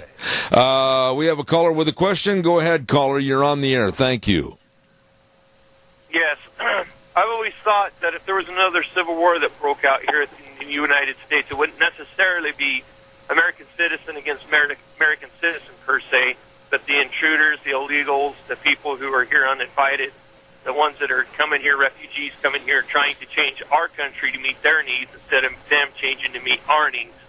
I'll get off there and let that listen. You know, Frosty, this young man brings up a really good point, because there may very well be a civil war in this country of those of us that want to keep the United States of America, keep our Declaration of Independence and our Constitution, keep our value system, and those that are coming in here illegally or are refugees that want to change and transition this country into their beliefs. He would be correct. As a matter of fact, I wrote a piece just last week called The Strange Death of the United States Via Immigration. Douglas Murray wrote a chilling book called The Strange Death of Europe, Immigration, Islam, and Identity. The fact that every country in Europe right now is losing its identity, it's losing its language, and it's all caused by immigration, both legal and illegal. And that the people of Europe are simply, and he states that he feels that the people of Europe have come to some type of civilizational despair. Yeah. In other words, you've got your own civilization. It's been so successful, and yet you've got all these people pushing all of this multiculturalism and diversity onto you, And you sit there in this civilizational despair and living untruth, what he says. All of Europe right now is living in untruth because none of it's working, and they're seeing their freedoms erode. They're seeing their civil societies erode. They're seeing all of these Africans and all of these Middle Easterners who have no education and have no ability to become educated in French or German or certainly in Spanish in Spain or certainly in Dutch in Holland. And yet you see all of the people doing nothing to stop people like Merkel and or May or any of these people in Sweden. I mean, you would think they would stop it, but they're not. And so the same thing is happening in the United States. And of course, again, I can't tell you this any stronger. Islam. This is a quote from Omar Ahmad. Islam isn't in America to be equal to any faith, but to become dominant. The Quran should be the highest authority in America, and Islam the only accepted religion on earth. I don't know what else you need to be told. These Muslims are telling us that they're going to conquer us, and whether it takes them 50 years or 10 years or 100 years, they are on course because the next round of voting, and as their numbers grow, they will not just have 90 people running for offices here in the United States using our Constitution against us. They'll have 200, and then they'll have 300, and then they'll have 500, and then they're going to... The mayor of Britain, of London, England, is a Muslim, and he is out to absolutely degrade the British people and bring them into Islam by hook, by crook, or by the sword. And the British people have this civilizational despair. Their civilizational despair. They're just like they're so meek they don't even do anything to stop it. And so Mark Stein of Fox News got together with Heather McDonald just a week or so ago and said that they feel that there is definitely we're moving towards civil war in this country. And if it gets down to that, which is highly possible, I feel sorry for all the Muslims because we're going to kick their butts back to the Stone Age, back there in their 6th century religion, and they are not going to be able to keep continuing this country because we are going to take them out. That's what's going to happen because I don't care. American citizens in the end are going to stand for their country, and we are going to stand for our country, and in the end, we will be victorious, but it's going to be a mess that should have never been created by the congressional 535 critters who allowed this massive influx of all these third world religions and certainly these third world people who have no business being in America, period. Frosty, to wrap up, before I let you go this morning, there are those listening right now that are going to be thinking about you and I as, oh my goodness, these kooks and crackpots. But you know something? If they'll just look, if they'll just read, if they'll just study what is happening and what has happened, we're not the kooks and the crackpots. The kooks and the crackpots are the deniers. The kooks and the crackpots are the senators and congressmen that are not aware. The kooks and the crackpots are those that are absolutely enabling these people to come in as refugees or illegal aliens and get the power that they're getting. This is the problem. You would be correct. Whether it's 86-year-old Dianne Feinstein, who has been a senator forever, she wouldn't have an understanding of what's going on in California to save her life. Nancy Pelosi, the same. All of those people that are in those positions, so totally out of touch with what's really going on in America.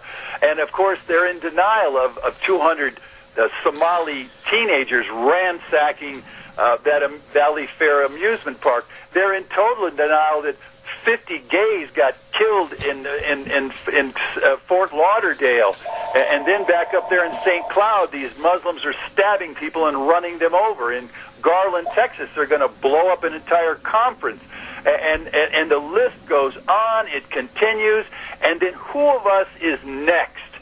Where is the next San Bernardino or Fort Lauderdale or Orlando? Who's the next gay that's going to give up his or her life to some Muslim fanatic. Well, they're coming, and they are going to really mandate the Quran in our country. And we, again, because of our tolerance and our apathy, we are part of that dying society.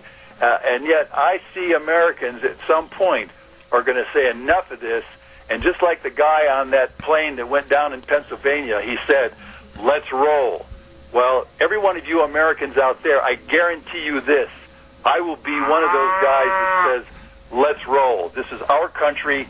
This is our culture, our language, our way of life. And we ain't going quietly into the dark night. We are going to stand for America. That's what it's going to get down to. And you can call us a bunch of whatever, rednecks or whatever you want. But I'm an American, and I'm going to stand with every redneck. I'm going to stand with every farmer. I'm going to stand with every truck driver. I'm going to stand with every man and woman who wants our country to continue as a successful country and not an Islamic country and not an African country and not an Indian country and not a Chinese country. It's our country. We need to defend it, and I will defend it right along with you. We have one caller, and I'm going to give a little rule here to the caller. I've got 30 seconds for you, and that's it. Caller, go ahead, please. Yes, Zeb. One last question, I'll let you go for the day. My question is for the Dianne Feinsteins and the crowd who are encouraging these people to come here, is it any way possible that they could be tried for treason for trying to bring down our great nation through their politics and their political beliefs? All right, caller, thank you very much. Frosty, I've only got 30 seconds. Give him a short answer, please. I didn't even hear it. I couldn't hear him. Oh, I'm sorry. He was saying, is there any way that politicians like Feinstein and others, and I'm kind of paraphrasing, could be tried for treason for what their advocacy is in bringing these people here? I wish there was some way, but as long as we allow these people to come into our country through the refugee program, which was passed in 1981, as long as we don't rescind that, and again, our Congress won't pass E-Verify. It won't secure the borders. We got $62 billion in drugs coming across the borders every year, year in, year out, and they won't stop it. They won't build a wall. They won't go after them. And the immigration at over 1.2 million per year legally, they won't reduce it. They haven't changed it for the last 2 years since since Trump has been in office. They won't stop the illegals. Because they literally won't make E-Verify. They haven't passed E-Verify in over 15 years. And so essentially our own elected officials are working against us, and I'm one American who's going to stand up and tell the facts, and these are the facts. And that doesn't make anybody a kook or a nutcase or anything else. I present the facts, and you can call me what you want to call me, but I'm an all-American man, and I am going to stand up, and I'm going to give the facts, and then let's take action. Let's get to those phones, get to those meetings, call your senators, call your House reps, call your mayors, and let's get this country back on the republic. It's a republic. You've got to take action. You can't sit in the stands and hope it's all going to work out. If I'm a little bit upset right now and a little bit passionate, you darn tootin', because I want America to be America, not everybody else's country. There you go.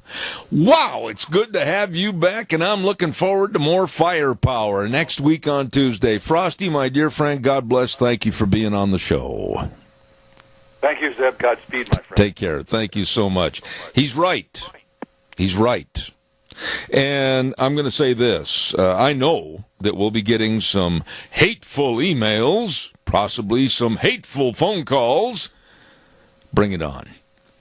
I want to remind you about Let's Ride, 270 Highway 24 between Rupert and the World. Oh, what a great place to go. I'm telling you, they've got all the snowmobiles. They've got all the ATVs. Now, we got a combination here right here. Still a lot of time to go up in the hills on an ATV and enjoy all the fall colors and the scenery and everything. And then also preparation for the angel dandruff on the mountains for the snowmobiles. Absolutely. They've got everything, too, all the accessories that you need, and a great super service department to keep you running. Rick, Nick, Randy, and the whole crew at Let's Ride. They're going to love that. They really want to help you have fun. They're open Monday through Friday, 9 to 6, Saturdays 9 to 4. Let's Ride, 270 Highway 24 between Rupert and the World. It's true. This is where the fun is sold. And also, while you're over in that area, don't forget about our friends at Cameron and Siemens Insurance, Highway 24 in Rupert. Oh, my goodness, the very best. The best of life insurance, health insurance, retirement planning, employee benefits, all of this and more for you, your family, and your business with Cameron and Siemens Insurance at Highway 24 in Rupert. All you need to do is just call this number, make an appointment, 436-4424. Cameron and Siemens Insurance in Rupert, serving you. Right now, time for the weather forecast. The weather brought to you by our friends at Phillips Oaks, Goodwin, Crane and Company. Oh my goodness, they can help all kinds of individuals starting a business or a corporation, business owners that want to expand and hire more employees with the very best of tax return preparation, tax planning, payroll services, retirement planning. The list goes on. Absolutely providing accounting services to the Mini-Cash area for well over 50 years. Phillips Oaks, Goodwin, Crane and Company. And right now, here's Gina with the weather. Expect rain showers off and on for the rest of the week. Here's a look at your weather forecast for us up at the ranch. Partly cloudy skies as we start the day. Looks like more clouds are going to be rolling in as we make our way through the afternoon hours. And we do have a 20% chance of isolated rain showers and thunderstorms in the forecast as well. Expecting a high of 75. Tonight, mostly cloudy skies with the low 49. Tomorrow, we're going to start off the day great. Mostly sunny skies with a high of 68. However, for tomorrow night, 50% chance of showers in the forecast. Mostly cloudy skies, expecting a low of 46. By Thursday, showers are likely, mostly in the afternoon, mostly cloudy skies. We are expecting a high of 62, and winds will be picking up by Thursday as well, gusts as high as 22 miles an hour. By Thursday night, slight chance of showers before midnight, mostly cloudy skies with a low of 38, and then by Friday, back to sunny skies and a high close to 60. That's your weather forecast for Zeb at the Ranch. Thank you, Gina. Excellent job. Phillips Oaks, Goodwin, Crane and Company. Great accountants. They can help, and they will help you, your family, and your business. Be sure and remember, 2 offices serving you, Burley and Rupert. Phillips Oaks, Goodwin, Crane and Company. Oh my, I get a chance to talk to a good friend, and you talk about positive thinking, the power of positive thinking. It's all there at Stotz Equipment Company, your John Deere dealer at 119 Overland in Burley. And with us right now, the store manager, my friend Vic. Good morning, sir. How are you? I'm good, Zeb. How about you? Well, if I was any better, the wrong fat man be wearing my clothes. Okay, well, I'm right there with you, buddy. Okay. I got to tell you something, that as days go along and the more I use my brand spanking new John Deere tractor, I just question why in the world I didn't buy it earlier. You know, that's kind of the thing. You know, we get set in our ways, and then we find out after years and years that, you know, we've been sawing a log with a handsaw, and then somebody comes along with a chainsaw, and we wonder why in the heck didn't we go to it earlier. So that's the whole thing about, you know, the equipment and tools. It's, you know, if we use it the right way, it makes our jobs and our lives so much easier just because it does. It speeds things up. It makes you proud of what you're doing, and every time I go by your arena, I see you out there just happy as can be out there. So that's a good thing. Oh, we were moving dirt, and we were doing all kinds of land fixing and planning this last weekend, and that tractor was just humming along, I'll tell you. The only problem with it is the pilot. Sometimes he makes a mistake. Yeah, well, you can always do that. I mean, like I said, the equipment that we have, it's only good if you know how to use it. That's why we take pride in making sure, like I said, I want you to come put your butt in the seat and make sure it works for you. Because sometimes people think, oh, I just can't afford that. And you look at it and you find out, you start with the smallest one, like the example we brought out to you, the 1023E, with a 120R loader and the box scraper. That'll run about 14 grand, so your payment would be about $194. But after looking at the 3025E, you have a little more horsepower. It's a bigger tractor. You found out you like to, you know, you and I are big guys. We kind of look like a little funny on a little small tractor. So, but we found it was affordable and it could do more. And again, we put you in the right seat, and you love it. I do, and I want to tell you folks out there in the audience, naturally and obviously, Stoats Equipment Company is a advertiser on our program, but from the heart, I love that John Deere tractor and the turning radius, and it's so handy to get into small spaces. I don't know the history of these compact tractors, but man, they are, I think, a tractor for the future for a lot more uses and a lot more people. Well, I think people, their first thought is, hey, I can't afford it. I'm not going to use it that often. I can rent it. But when you start, putting all the numbers down on a piece of paper and you look at it, they've come a long ways. They've really become really competitive with Kubota and all the other ones, which are a great piece of equipment. I'll never badmouth another piece of equipment out there because I really do feel that whether it's green, red, yellow, or blue, the dealership is what makes a difference. And it's up to us to try to find the best deal. Deere's real aggressive. There's lots of incentives. We have dealer incentives as well because we know that if we put you in a tractor, Zeb, you're going to come back, you're going to buy parts, you're going to buy service, and if we do the job right, then you're going to tell everybody about us. And so we appreciate everybody's business, whether it's $1 or $1 million. We want you to be happy. Well, and along with being happy, though, you're also very appreciative of your customers, and that leads me into having you talk about a big deal that's coming up in about 30 days, as a matter of fact. John Deere Days. Tell us about that. Yes, sir. So last year we started the first time. It's been we had a lot of customers asking bring back John Deere Days. It was kind of a day gone by, and we hadn't done a John Deere Day in probably 10 years in our company, and our company's been in existence since 1947. And if you go back to the grandfather, it's all the way back to 1908 when he started with John Deere. So the company and our family's been in the business many years. But John Deere Days is kind of went by the side, and we decided everybody was asking about it up here, and I said, you know what, let's bring it back.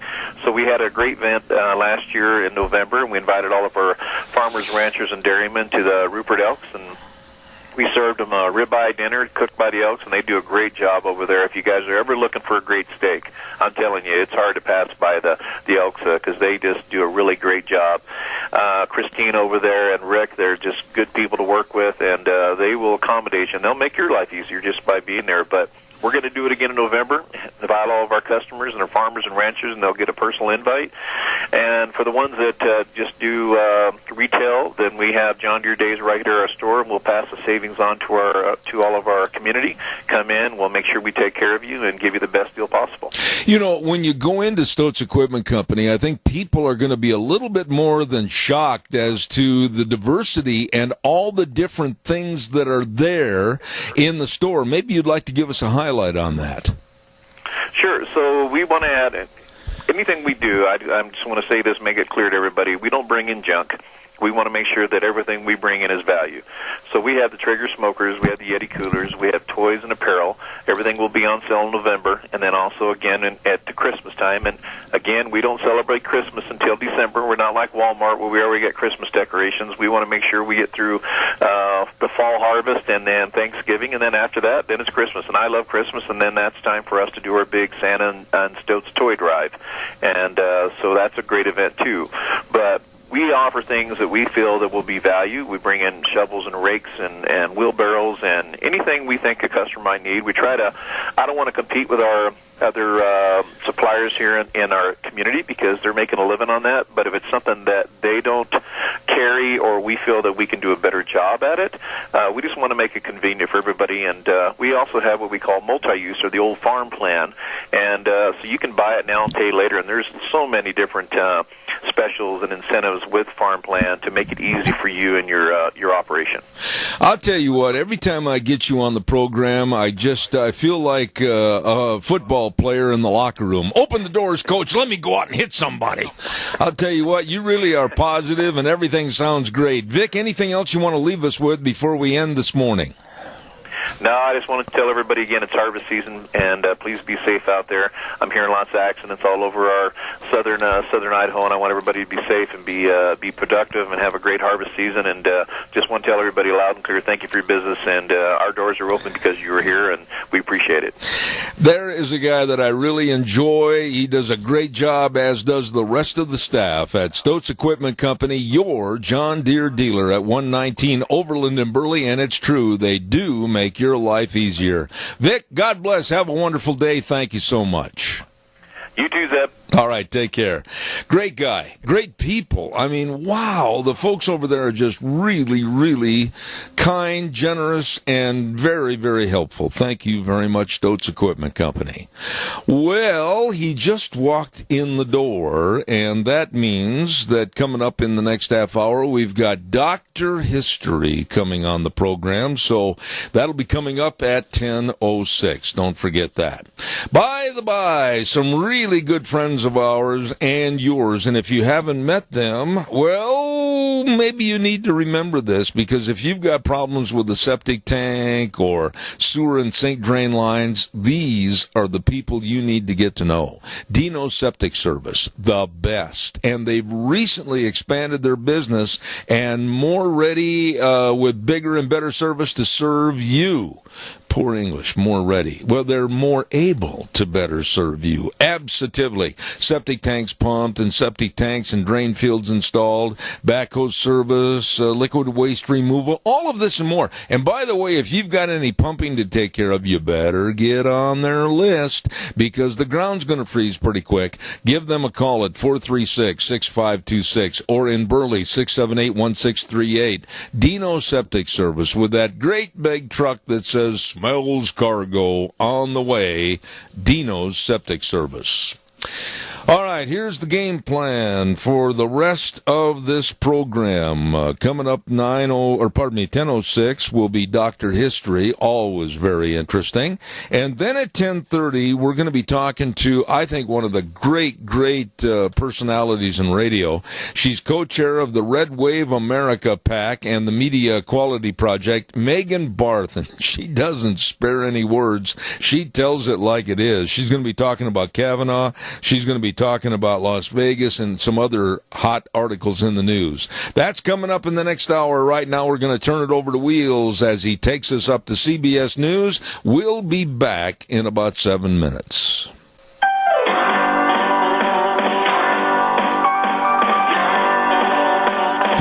Listen to that piano. Woo! Tinkle those ivories. Zeb at the Ranch. We're back. His Wheels turns down the music. I thought he was going to let it run for a while. Zeb at the Ranch with, of course, our major sponsor, your Magic Valley Les Schwab Tire Centers. All 7 locations serving you with a big tire sale going on right now. And some of our great advertisers like Burley Physical Therapy and Rehabilitation at 1263 Bennett Avenue, Suite 2 in Burley, helping you get back to being you. Want to remind you, quick program note, that on Thursdays we have a segment at 10:10 on Thursdays called Cassia County School Days, brought to you by A Child's World at 1308 Overland in Burley.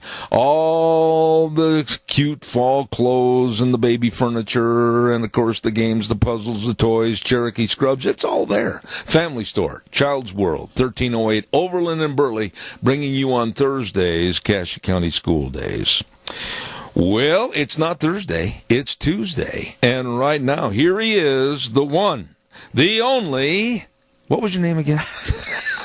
You know, when you get as old as you are, Zeb, you start losing, memory, vision, so. Where are we? We're supposed to be at the post office. That's why I asked if you could see me when I walked in. Attaboy. Dr. History, how are you? Doing great. Beautiful day out there. Oh, well, yes. Sunny and nice. And any day we're vertical and moving, it's a beautiful good day. Yes, It is. sir. Yep. What are you going to talk about today? We're going to hit the Pony Express. I mean, Oh, that's really? something everybody's heard about. I should say most people have heard about it. So we're just going to kind of go through it. I've got a story about a couple of the riders and some of the things that they did that were pretty extraordinary. It was only in existence, correct me if I'm wrong, it was just a little better than a year, wasn't it? About 18 months. 18 months, yeah. So the guys that organized this, there was a guy named Russell, Majors, and Waddell, and they organized and put together the Pony Express in just 2 months in the winter of 1860. Okay? 1860. Okay. So this was a huge undertaking. Now consider, they figured they'd need 120 riders, 184 stations, 400 horses, and several hundred of the personnel, the guys at the stations, to take care of the horses and have them ready, when they came through. And this was in January and February, so it's still pretty cold out there. So anyway, this Majors, he was a religious man, and he resolved, quote, by the help of God, to overcome all difficulties. And he presented each rider with a Bible and required this oath. And here's what he had them take as an oath. Quote, while I am the employee of A. Majors, I agree not to use profane language, not to get drunk, not to gamble, not to treat animals cruelly, and not to do anything else that is incompatible with the conduct of a gentleman. And I agree, if I violate any of these above conditions, to accept my discharge without pay for my services. You know what? That was in 1860? You're right. Would you please make some copies so that we can send that back to Congress? But you look at that, I mean, any employer could get that kind of an agreement with his employees, But anyway, So here we are. It's 1860, and actually they started out with about 157 Pony Express stations. There were about 10 miles apart, which is about 16 kilometers, along the Pony Express route. So they were 10 miles apart, you said? 10 to 15. I'm going to have a lot of questions here. My first question, and I don't mean to take your time away, how did they determine the route? Well, mainly they went a lot along the Oregon Trail. So it was already established somewhat as to how they were going to get where they got. I see. So, get where they got? Get where they got. Isn't that English? No. What college did you graduate from? So anyway, this 10 miles was about roughly the distance a horse could travel at a gallop before getting too tired. And at each station stop, the express rider would change to a fresh horse, taking only the small pouch. They called it a mohila, which is Spanish for pouch or backpack. Now, the employers stressed the importance of the pouch. They often said that if it came to be the horse and rider should perish before the mohila did, the mohila was thrown over the saddle and held in place by the weight of the rider sitting on it. And each corner had a pocket. Yeah. So there were 4 pockets, and bundles of mail were placed in these, quote, cantinas, and they were actually padlocked for safety. And the only people that had the key was the guys at the beginning in St. Joe and the guys at the end in Sacramento. So they couldn't add to it along the route? They couldn't add or take anything out of it along the way. Oh. So the mohila, or the pouch, could hold about 20 pounds of mail along with 20 pounds of material carried on the horse, and this included actually 20 pounds were water. They had kind of a sack, some kind of a way to carry water, and then a Bible, a horn for alerting the relay station master to get ready for the next horse, a revolver. Now I got a question there. What about a guy that couldn't toot the horn? You just blow. So you had the horn, a revolver, and a choice of a rifle or another revolver.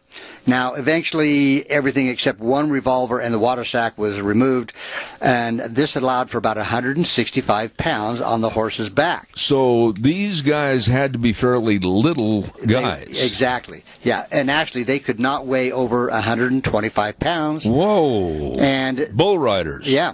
But they changed horses about every 75 to 100 miles, and they rode day and night. In emergencies, a given rider might ride 2 stages back to back over 20 hours on a horse. So, and I'm going to tell you a couple of stories about guys that went a lot farther. Now, you said change horses every 75 to 100 miles? No, that can't be right. No, changed the riders. Oh, well, the riders would go 75, 100, then a new rider.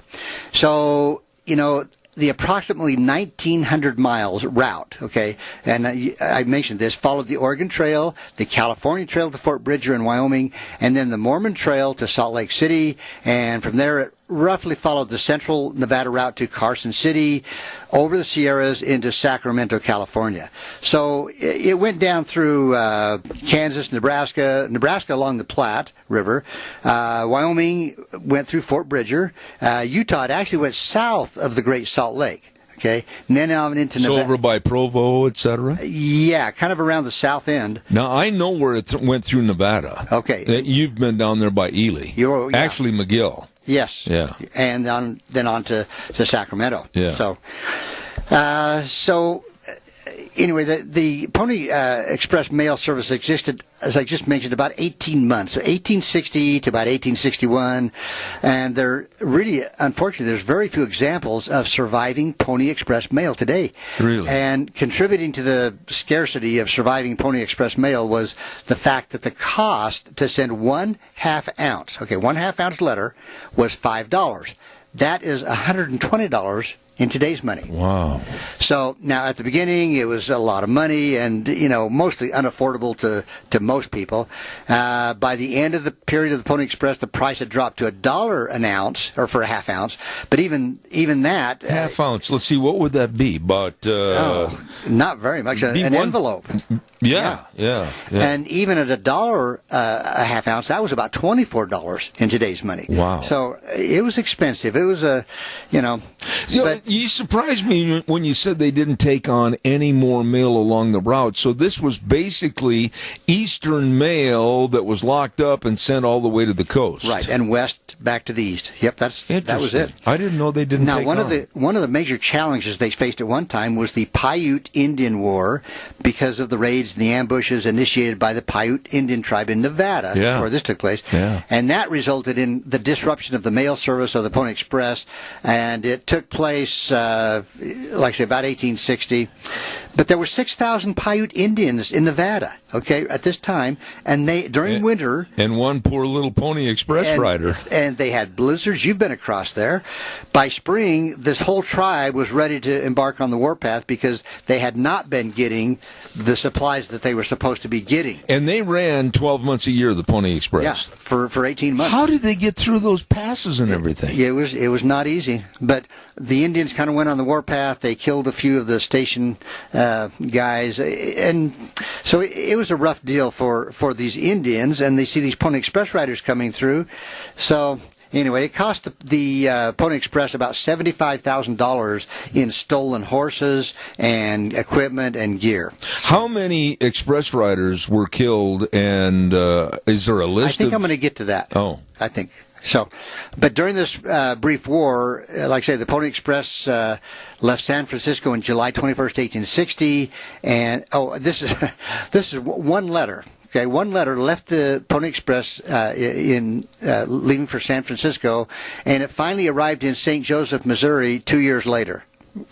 Well, why rush it? What the horse do? Go lame? It was. I don't know what route it took, but it took 2 years.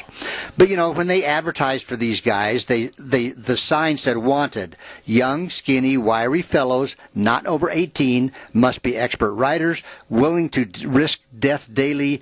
Orphans preferred." Well, it kind of give you a warm, fuzzy feeling being employed, didn't it? Yeah. Anyway, the Pony Express had an estimated 80 riders that were in use at any one given time. In other words, 80 on the trail at one time. And there were about 400 other employees, including the station keepers, the stock tenders, the route superintendents. A lot of young men applied for jobs with the Pony Express, and they were eager to face the dangers and the challenges that lay along the route. And in fact, Mark Twain, he said, when he saw this firsthand, he says, quote, "Usually a little bit of a man, though the riders were small, lightweight, generally teenage boys, their untarnished record proved them to be the heroes of the American West for the much-needed and dangerous service they provided for the nation." I have a question on the Pony Express stops. How many people were employed there? Just one guy? A lot of times just one. Sometimes they'd maybe have they were living out in the wilderness all by nothing. themselves with nothing. Exactly, yeah. But actually, probably more than any other rider in the Pony Express, there was a guy that we know. His name is William Cody, better known as Buffalo Bill. And he kind of epitomizes the legend and the folklore of the Pony Express. He was kind of that hero out there everybody loved. But there's a lot of stories that have been told of young Cody's adventures as a Pony Express rider.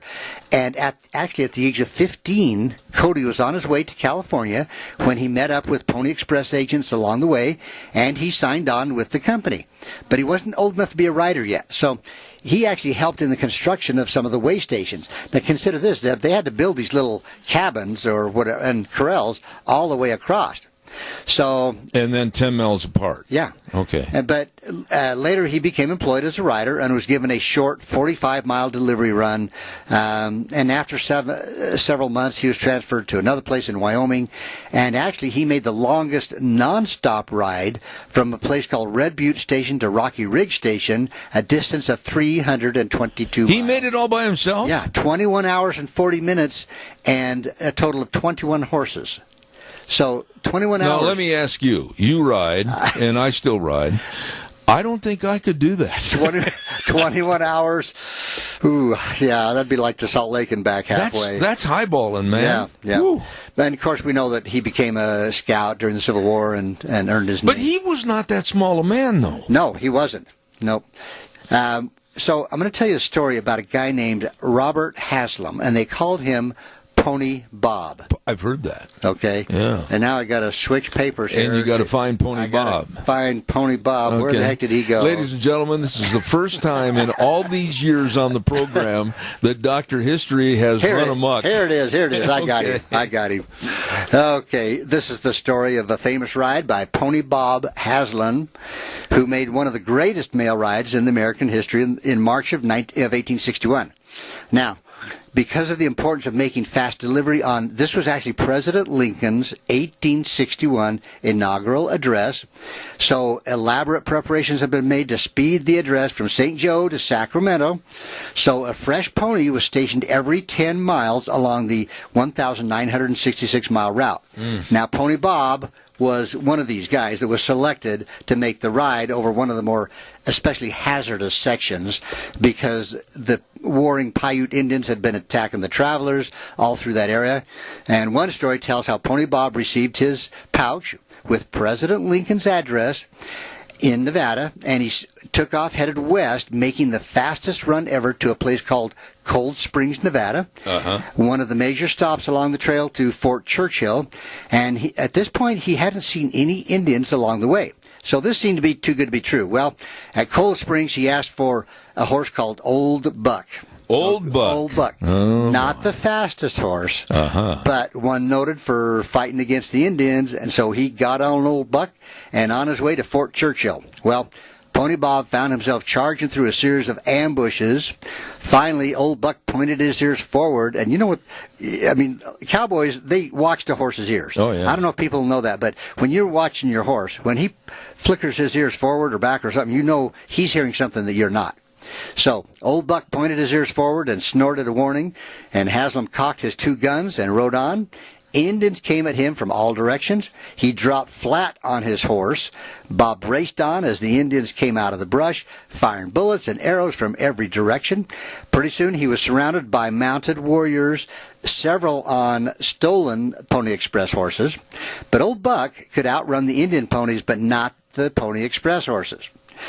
Bob had no choice but to shoot the ponies as they approached him. And that's the sad part, I shouldn't say, but that's the kind of, you hate to see a horse die. You hate to see anybody die, but, He was saving his neck. Yeah. So one by one, Pony Bob got the Indian ponies until there was only 3 left. Now, as these dropped back, an arrow struck Bob's left arm, hit the bone, and remained there quivering in his arm. So you got this picture, Zeb? A horse running dead as fast as it can. This guy's got an arrow stuck in his arm. Yeah. All right? And all the more reason I didn't join the Pony Express. Yeah, me too. Now, he managed to get the arrow out, all right? I can't imagine. Pull that arrow out. Yeah. And he rode on through a narrow ravine that forced the Indians following him to fall into single file. He was able to shoot down 2 more Indian ponies, but the third got away. He threw away one empty revolver. He took out the other one. Why'd he throw it away? That was a weight. He didn't want to mess around. Yeah, but why didn't he reload the son of a gun? Well, he was in a hurry. So, he threw away that revolver, and he turned to fire at the one Indian still following. An arrow tore into his cheek, knocking out 5 teeth and fractured his jaw. Okay, now keep this in mind. He did not lose consciousness, but turned and emptied his gun at the remaining Indian. Old Buck carried him to the next relay station. There, Bob spent about 5 minutes taking care of his wounds. Whoa. 5 minutes? 5 minutes. He had an arrow hanging out of his mouth? Well, he may have pulled it out. I don't know. But he insisted on finishing his run to Fort Churchill. So in this remarkable episode... How was he able to blow his bugle? Oh, Zeb, only you would think of that. I couldn't blow a bugle anyway. Okay, so he's on his way.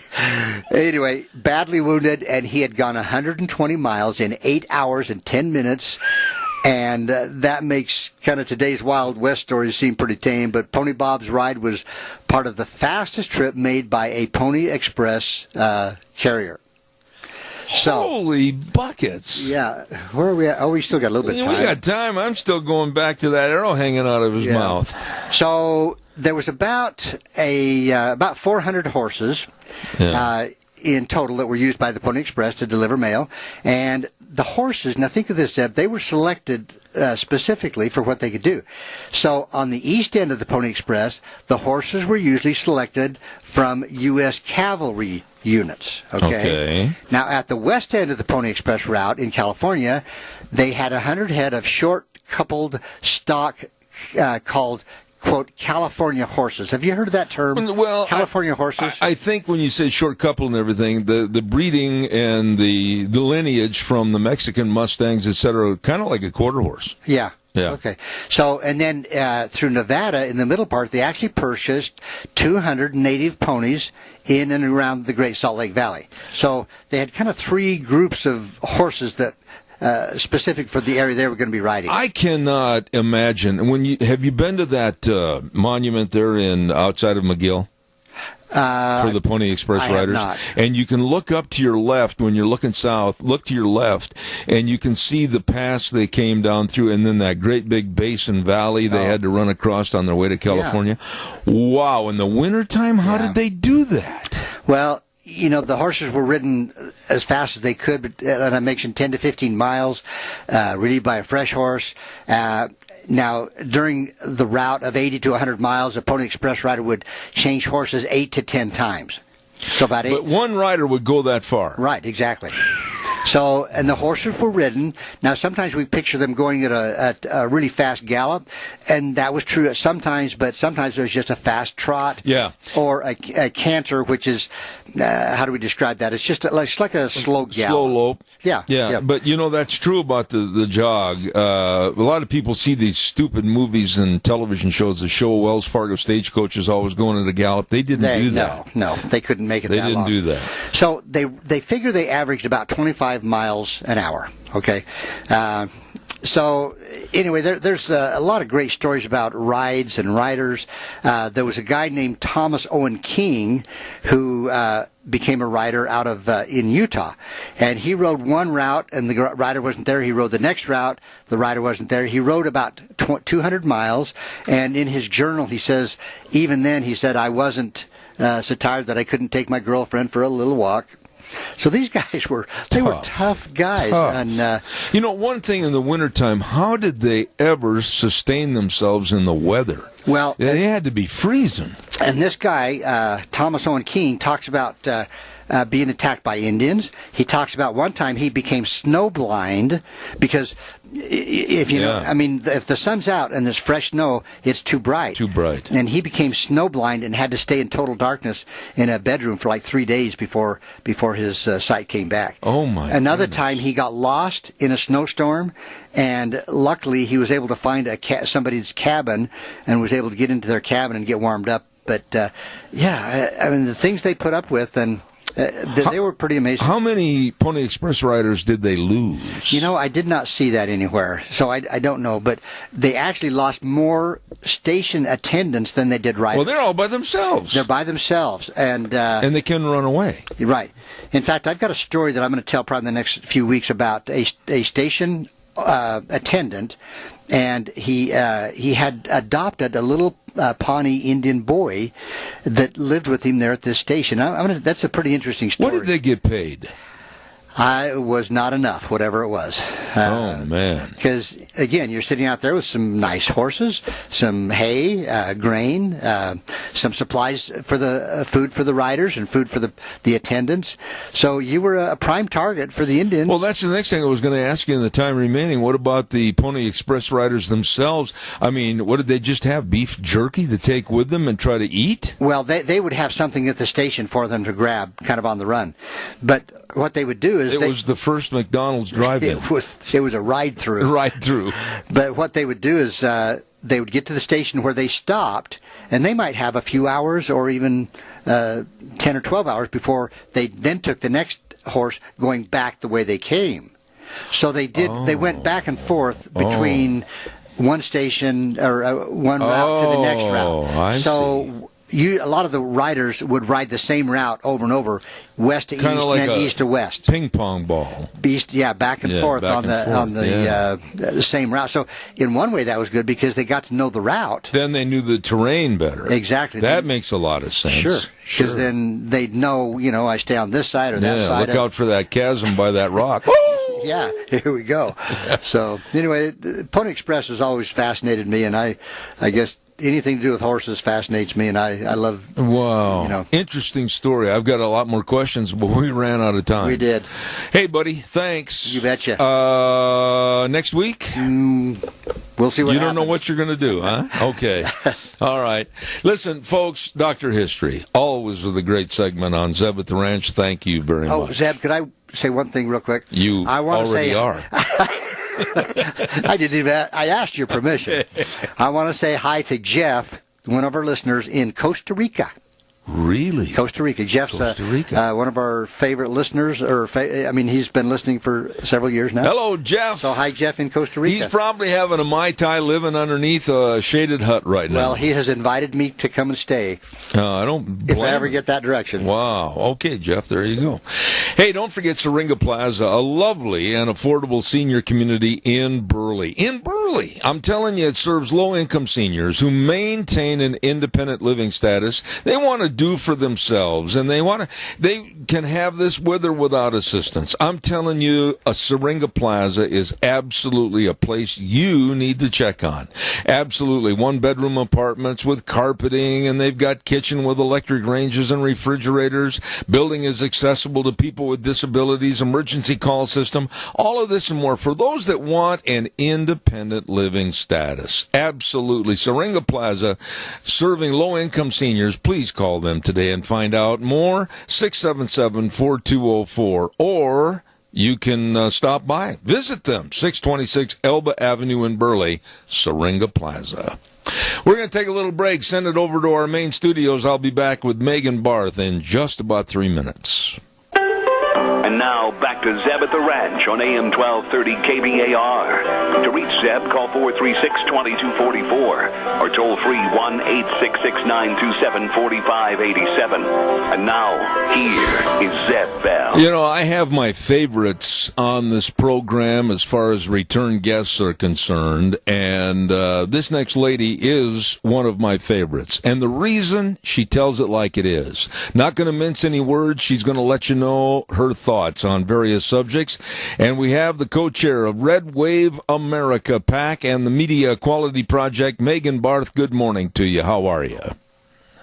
Good morning. I'm doing well, Zeb. Good to be back with you. Thank you. Well, it's always a treat to have you on because we get a lot of insight and a lot of information. And I think it was yesterday, correct me if I'm wrong, the 1-year terrible anniversary of the mass shooting in Las Vegas. And still a lot of questions and no answers. What are your thoughts about what's still not known in Las Vegas? Zeb, it just troubles me, and it should trouble every American, because this was the largest mass shooting in our country's history, and we literally know nothing more really about the motive, about the shooter, about his whereabouts, about his life, than we did the day of the shooting, the day after the shooting. Even after an FBI investigation, we still don't know anymore. The FBI took over the investigation from our local municipality, Clark County, and our sheriff, Joe Lombardo, early on into the shooting, the investigation of the shooting. And also what bothers me is not only the lack of what we know, but the absolute blackout by the press. You know, there was no major reporter, major news network that was camped out in front of Lombardo's office or in front of the FBI office and asking them questions. There was no investigation done by investigative journalists trying to get to the bottom of these many discrepancies and unknowns related to the largest mass shooting in our country's history. And why not? When we see mass shootings at schools, for example, we see all of the alphabet networks descend upon that area, and they don't leave until they have answers. But for whatever reason, this shooting, the largest mass shooting in our country's history, was widely ignored by the mainstream media. Well, let me ask you this, Megan, and I don't live down in that area, but I've been there many, many times, and I don't think that people realize the power, the control, and the personalities that are involved in Las Vegas per se. And could it be that all of a sudden the network of the casinos, the big money and everything said, wait a minute, this is going to get out of hand, it's going to make a black mark on tourism, etc., coming into Vegas, let's shut this thing up. Do they have that kind of power? Yes, they do. Absolutely, they do. Because the casinos are the most powerful employment agency in the Valley. They are the most powerful entity in the state. And so they can, as they say, what happens in Vegas stays in Vegas. And they would have preferred to make this just a local story that appears on the back page of the Las Vegas Review-Journal instead of a national media circus, correct? Media exposure. They don't want the circus related to that. And what, many people have surmised, and this comes from MGM employees who would call into the Wayne Allen Root Show, which I take part in twice a week on Tuesdays and Thursdays. We would get many anonymous tips and many anonymous callers into the show and just say, look, since MGM really cut back on their budget, they reduced the amount of security. We aren't allowed to carry guns in the casino. We aren't allowed to really do what we would assume we should do as security officers. They limited the number of hours security officers could work. And also there was some hints that the MGM did not have a terrorism rider, meaning an insurance rider. And they're very expensive. But when you don't have a terrorism rider, that I think was the immediate response by the Las Vegas Metropolitan Police Department as well as the FBI saying, oh, no, this wasn't a terrorist attack. No, absolutely not, it wasn't a terrorist attack. Yet, Sheriff Joe Lombardo in his last public statement believes it was a terrorist attack. So, the casinos can only manage so much information and control so much information, but they did a good job this time of trying to really just deflect away from this entire situation. I believe it had to do with a financial motive. I can say this due to the fact that I used to go to Vegas at least 3 or 4 times a year on business and be there for extended periods of time, and I've developed friendships. I do know quite a few of the casino owners per se, and there is an aura, there is an air of you can ask this, you can ask that, but don't expect answers to questions that might be too personal. Right. They wanted to keep all of the evidence, if you will, very close to the belt. If you recall, the police department, the Las Vegas Metropolitan Police Department, was forced by a judge to release the body cams. They were also forced by the judge to answer requests from lawyers. And so, it had to take judicial force in order for there to be any transparency by the casino as well as by the Las Vegas Metropolitan Police Department. So I'm always concerned when that happens, because what are you hiding? If you have nothing to hide, what are you hiding? The American people deserve the answers so we can prepare, if we could prepare at all, for this type of situation to never happen again, specifically in a venue like Vegas, whereby, hundreds of thousands of people, if not millions of people, congregate every year, particularly at these outside venues. Vegas has become very popular location for these outside concerts and venues. We have multiple of them every year.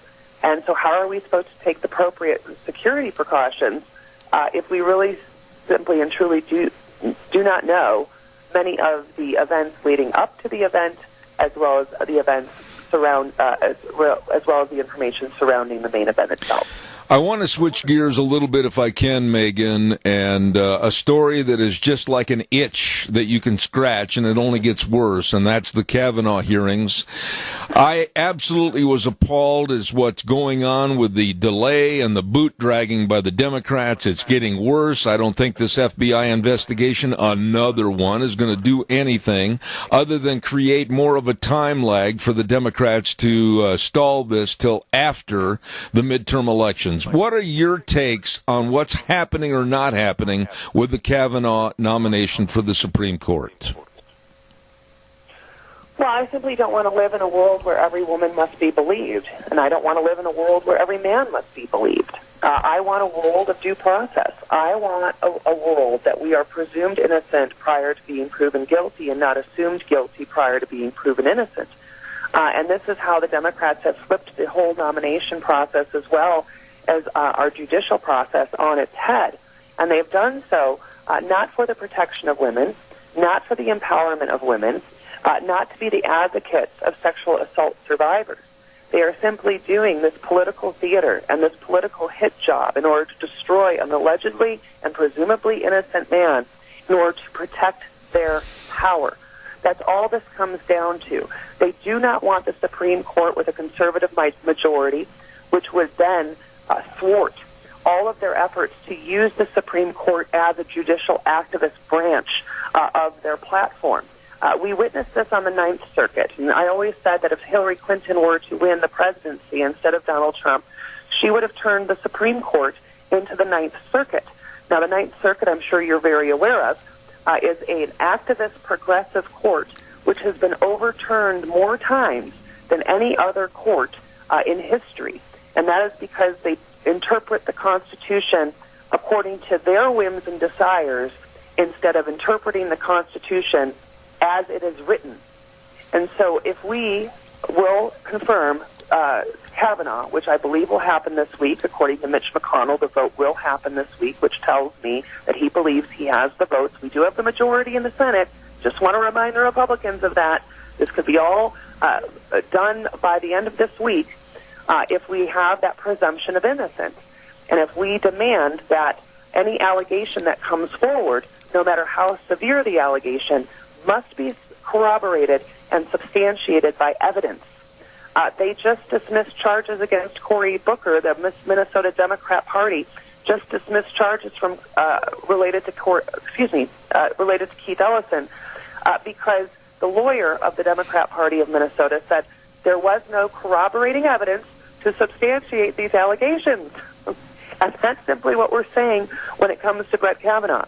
So in order to thwart the Democrats' desire to create more upheaval, to create more chaos, and to thwart or obstruct, rather, any more judicial nominees that this president makes, we must show up in force and en masse at the midterms in November. Absolutely.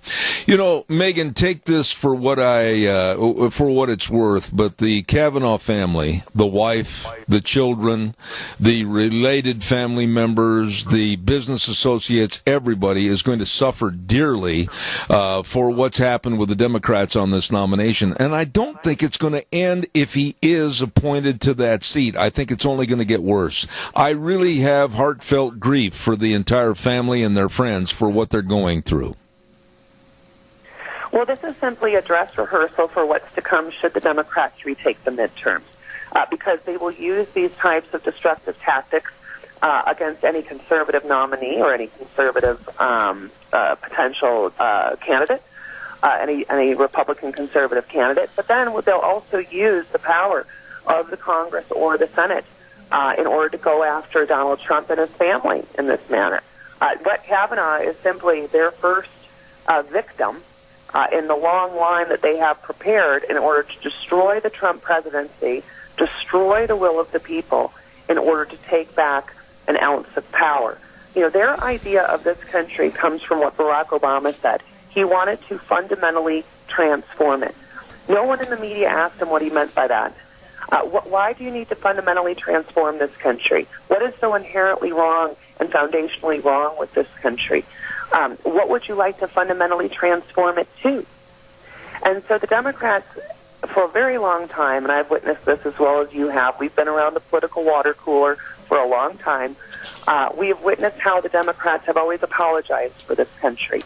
We have someone like Richard Blumenthal, who is the senator from Connecticut, who lied for decades about serving in Vietnam. And he has the audacity, the outright nerve to lecture Kavanaugh and the rest of us about integrity and honesty. But yet the Democrats can elect this man time and time again. What does that tell you about the Democrat Party? How they could support, nominate, and elect a man who committed stolen valor. Yeah. You know, another side of the story, too, is that so far I'm only proud of one Republican, and that's Lindsey Graham. Finally, somebody had the moxie and the backbone to sit up and lean forward in the chair, look the Democrats in the eye, and call it what it was. I can't say the one word on the radio, but anyway, he said my meter got pegged, and he was upset. Well, yeah, and I think that Senator Lindsey Graham finally realized that he does not have friends across the aisle. And I'm so tired of hearing that because the Democrats don't refer to us as their friends across the aisle. That's right. Hillary Clinton referred to the Republican Party as her enemy and referred to us no better than the mullahs of Iran. This is how the Democrats play politics. It's a blood sport to Democrats. For moderate Republicans, who Lindsey Graham, kind of falls into that, they believe, or Lindsey believed he was ambushed. I said, well, Lindsey, you aren't ambushed by your friends. Do you get it now? And when he had that outburst, I believe he finally got it. And I think many American people, including independents and Democrats, are witnessing this political circus, this theater, and saying, I don't want to live in a world where a simple accusation without evidence can destroy a man and his family. That is not the process by which our country was founded. We all have due process. We're entitled to due process. We're protected by it. And the Democrats, of course, want to destroy that amendment as much as they want to destroy the First and Second Amendment. You mentioned political circus, and I've only got time for a short answer on this, Megan, but political circus, it looks like the ringmaster that always wants to move into the spotlight, Senator Jeff Flake from Arizona. Kind of a last hurrah to cause all these problems. Would you agree? Yeah, absolutely. We have Senator Flake, who's another moderate, and let me remind your audience that moderates are simply backstabbing Democrats. How do you moderate a principle? How do you moderate your principles? I've always been curious about that. And so here we have Senator Flake, who is leaving, thankfully leaving, and yet this is his one last hurrah, much like John McCain's when he voted no on the repeal of Obamacare at the 11th hour. Jeff Flake sides with his friends across the aisle and gives them another week. And you and I both knew that that week was not going to be taken lightly by the Democrats. They'll push this for as long as they can push it, as long as we keep giving them enough rope. Tell us quickly, Megan, on your bio, the Red Wave America PAC. That's something new. Tell us a little bit about it quickly. It is, yeah. This election is so important that I co-founded a PAC. It's a super PAC called Red Wave America. You can find us on Facebook right now. It's really our first week in operation. We just launched 3 billboards in Texas, exposing Beto O'Rourke, whose name is Robert Francis O'Rourke, who's running against Ted Cruz for the Senate. We are exposing him for the fraud that he is, and we have done so in 3 billboards, 2 in the Dallas area, 1 in San Antonio. And we will continue to enter elections with billboards and street art, etc., TV ads, as long as the money, of course, comes in and funds our efforts. We're a completely grassroots, non-Washington, D.C. based PAC. There's just 2 of us, and with the right amount of money and the right amount of people behind us, we can make sure that we have a red wave this November, and we can reinsure that Donald Trump will be reelected in 2020. Absolutely wonderful. Thank you very much, Megan Barth, co-chair of Red Wave America PAC. Thank you for being on the program. God bless, and we'll look forward to having you back soon. God bless you, Seb. Thanks so much. Take care. Thank you very much. Megan Barth, of course, one of my favorite guests coming on the program, and she absolutely doesn't mince words. I love her for that. She tells it like it is. Thank you very much. Wow, let's get a weather forecast on here right now, and the weather brought to you by Scarrows Meats. Hello, Don Scarrow. I'm going to try to twist his arm to stop by sometime and bring some brats. Scarrows Meats, 331 North Road, Jerome. The number to call, 324-7657, or you can go to their website, scarrowsmeats.com. Delicious meats. The pork ribs and all the tri-tips and the prime ribs and the beef and the pork and the chicken. All the list goes on and on and on. Absolutely delicious meats from Scarrows Meats. We're going to find out more about them, and you're going to find out more about the weather. Here's Gina. Expect rain showers off and on for the rest of the week. Here's a look at your weather forecast for us up at the ranch. Partly cloudy skies as we start the day. Looks like more clouds are going to be rolling in as we make our way through the afternoon hours. And we do have a 20% chance of isolated rain showers and thunderstorms in the forecast as well. Expecting a high of 75 tonight, mostly cloudy skies with a low of 49. Tomorrow we're going to start off the day great, mostly sunny skies with a high of 68. However, for tomorrow night, 50% chance of showers in the forecast, mostly cloudy skies, expecting a low of 46. By Thursday, showers are likely, mostly in the afternoon, mostly cloudy skies. We are expecting a high of 62, and winds will be picking up by Thursday as well, gusts as high as 22 miles an hour. By Thursday night, slight chance of showers before midnight, mostly cloudy skies with a low of 38, and then by Friday, back to sunny skies and a high close to 60. That's your weather forecast for Zeb at the Ranch. Oh, my goodness. Thank you, Gina. All the delicious meats from Scarrows Meats in Jerome. I mean, from the buckboard bacon all the way to the brats and the tri-tips. Oh, it's delicious. Wonderful people serving you, the staff at Scarrows Meats, 331 North Road, Jerome, changing the way we eat one delicious bite at a time. Yeah, buddy. Let's see what's on tomorrow. We've got Dave Bego in Indianapolis, Indiana. We've got the Pacific Legal Foundation. All kinds of good things coming up, including a quick phone call. I got about a minute left here. Good morning, caller. You're on the air. Hey, Zeb. This is Tammy Estes. I just wanted to wish you the happiest of birthday. Well, thank you. Good one. Thank you so much. I really appreciate that. And I want to say thanks to you and all my listeners for being so kind to me. Thank you very much for the well wishes. I miss our rodeo days. Oh, I do too. Thank you much, Tammy. God bless. Thank you much. All right. That was nice. I've had a lot of cards and a lot of well wishes, and I thank you all for your kind thoughts. Thank you very much. I'm an old man.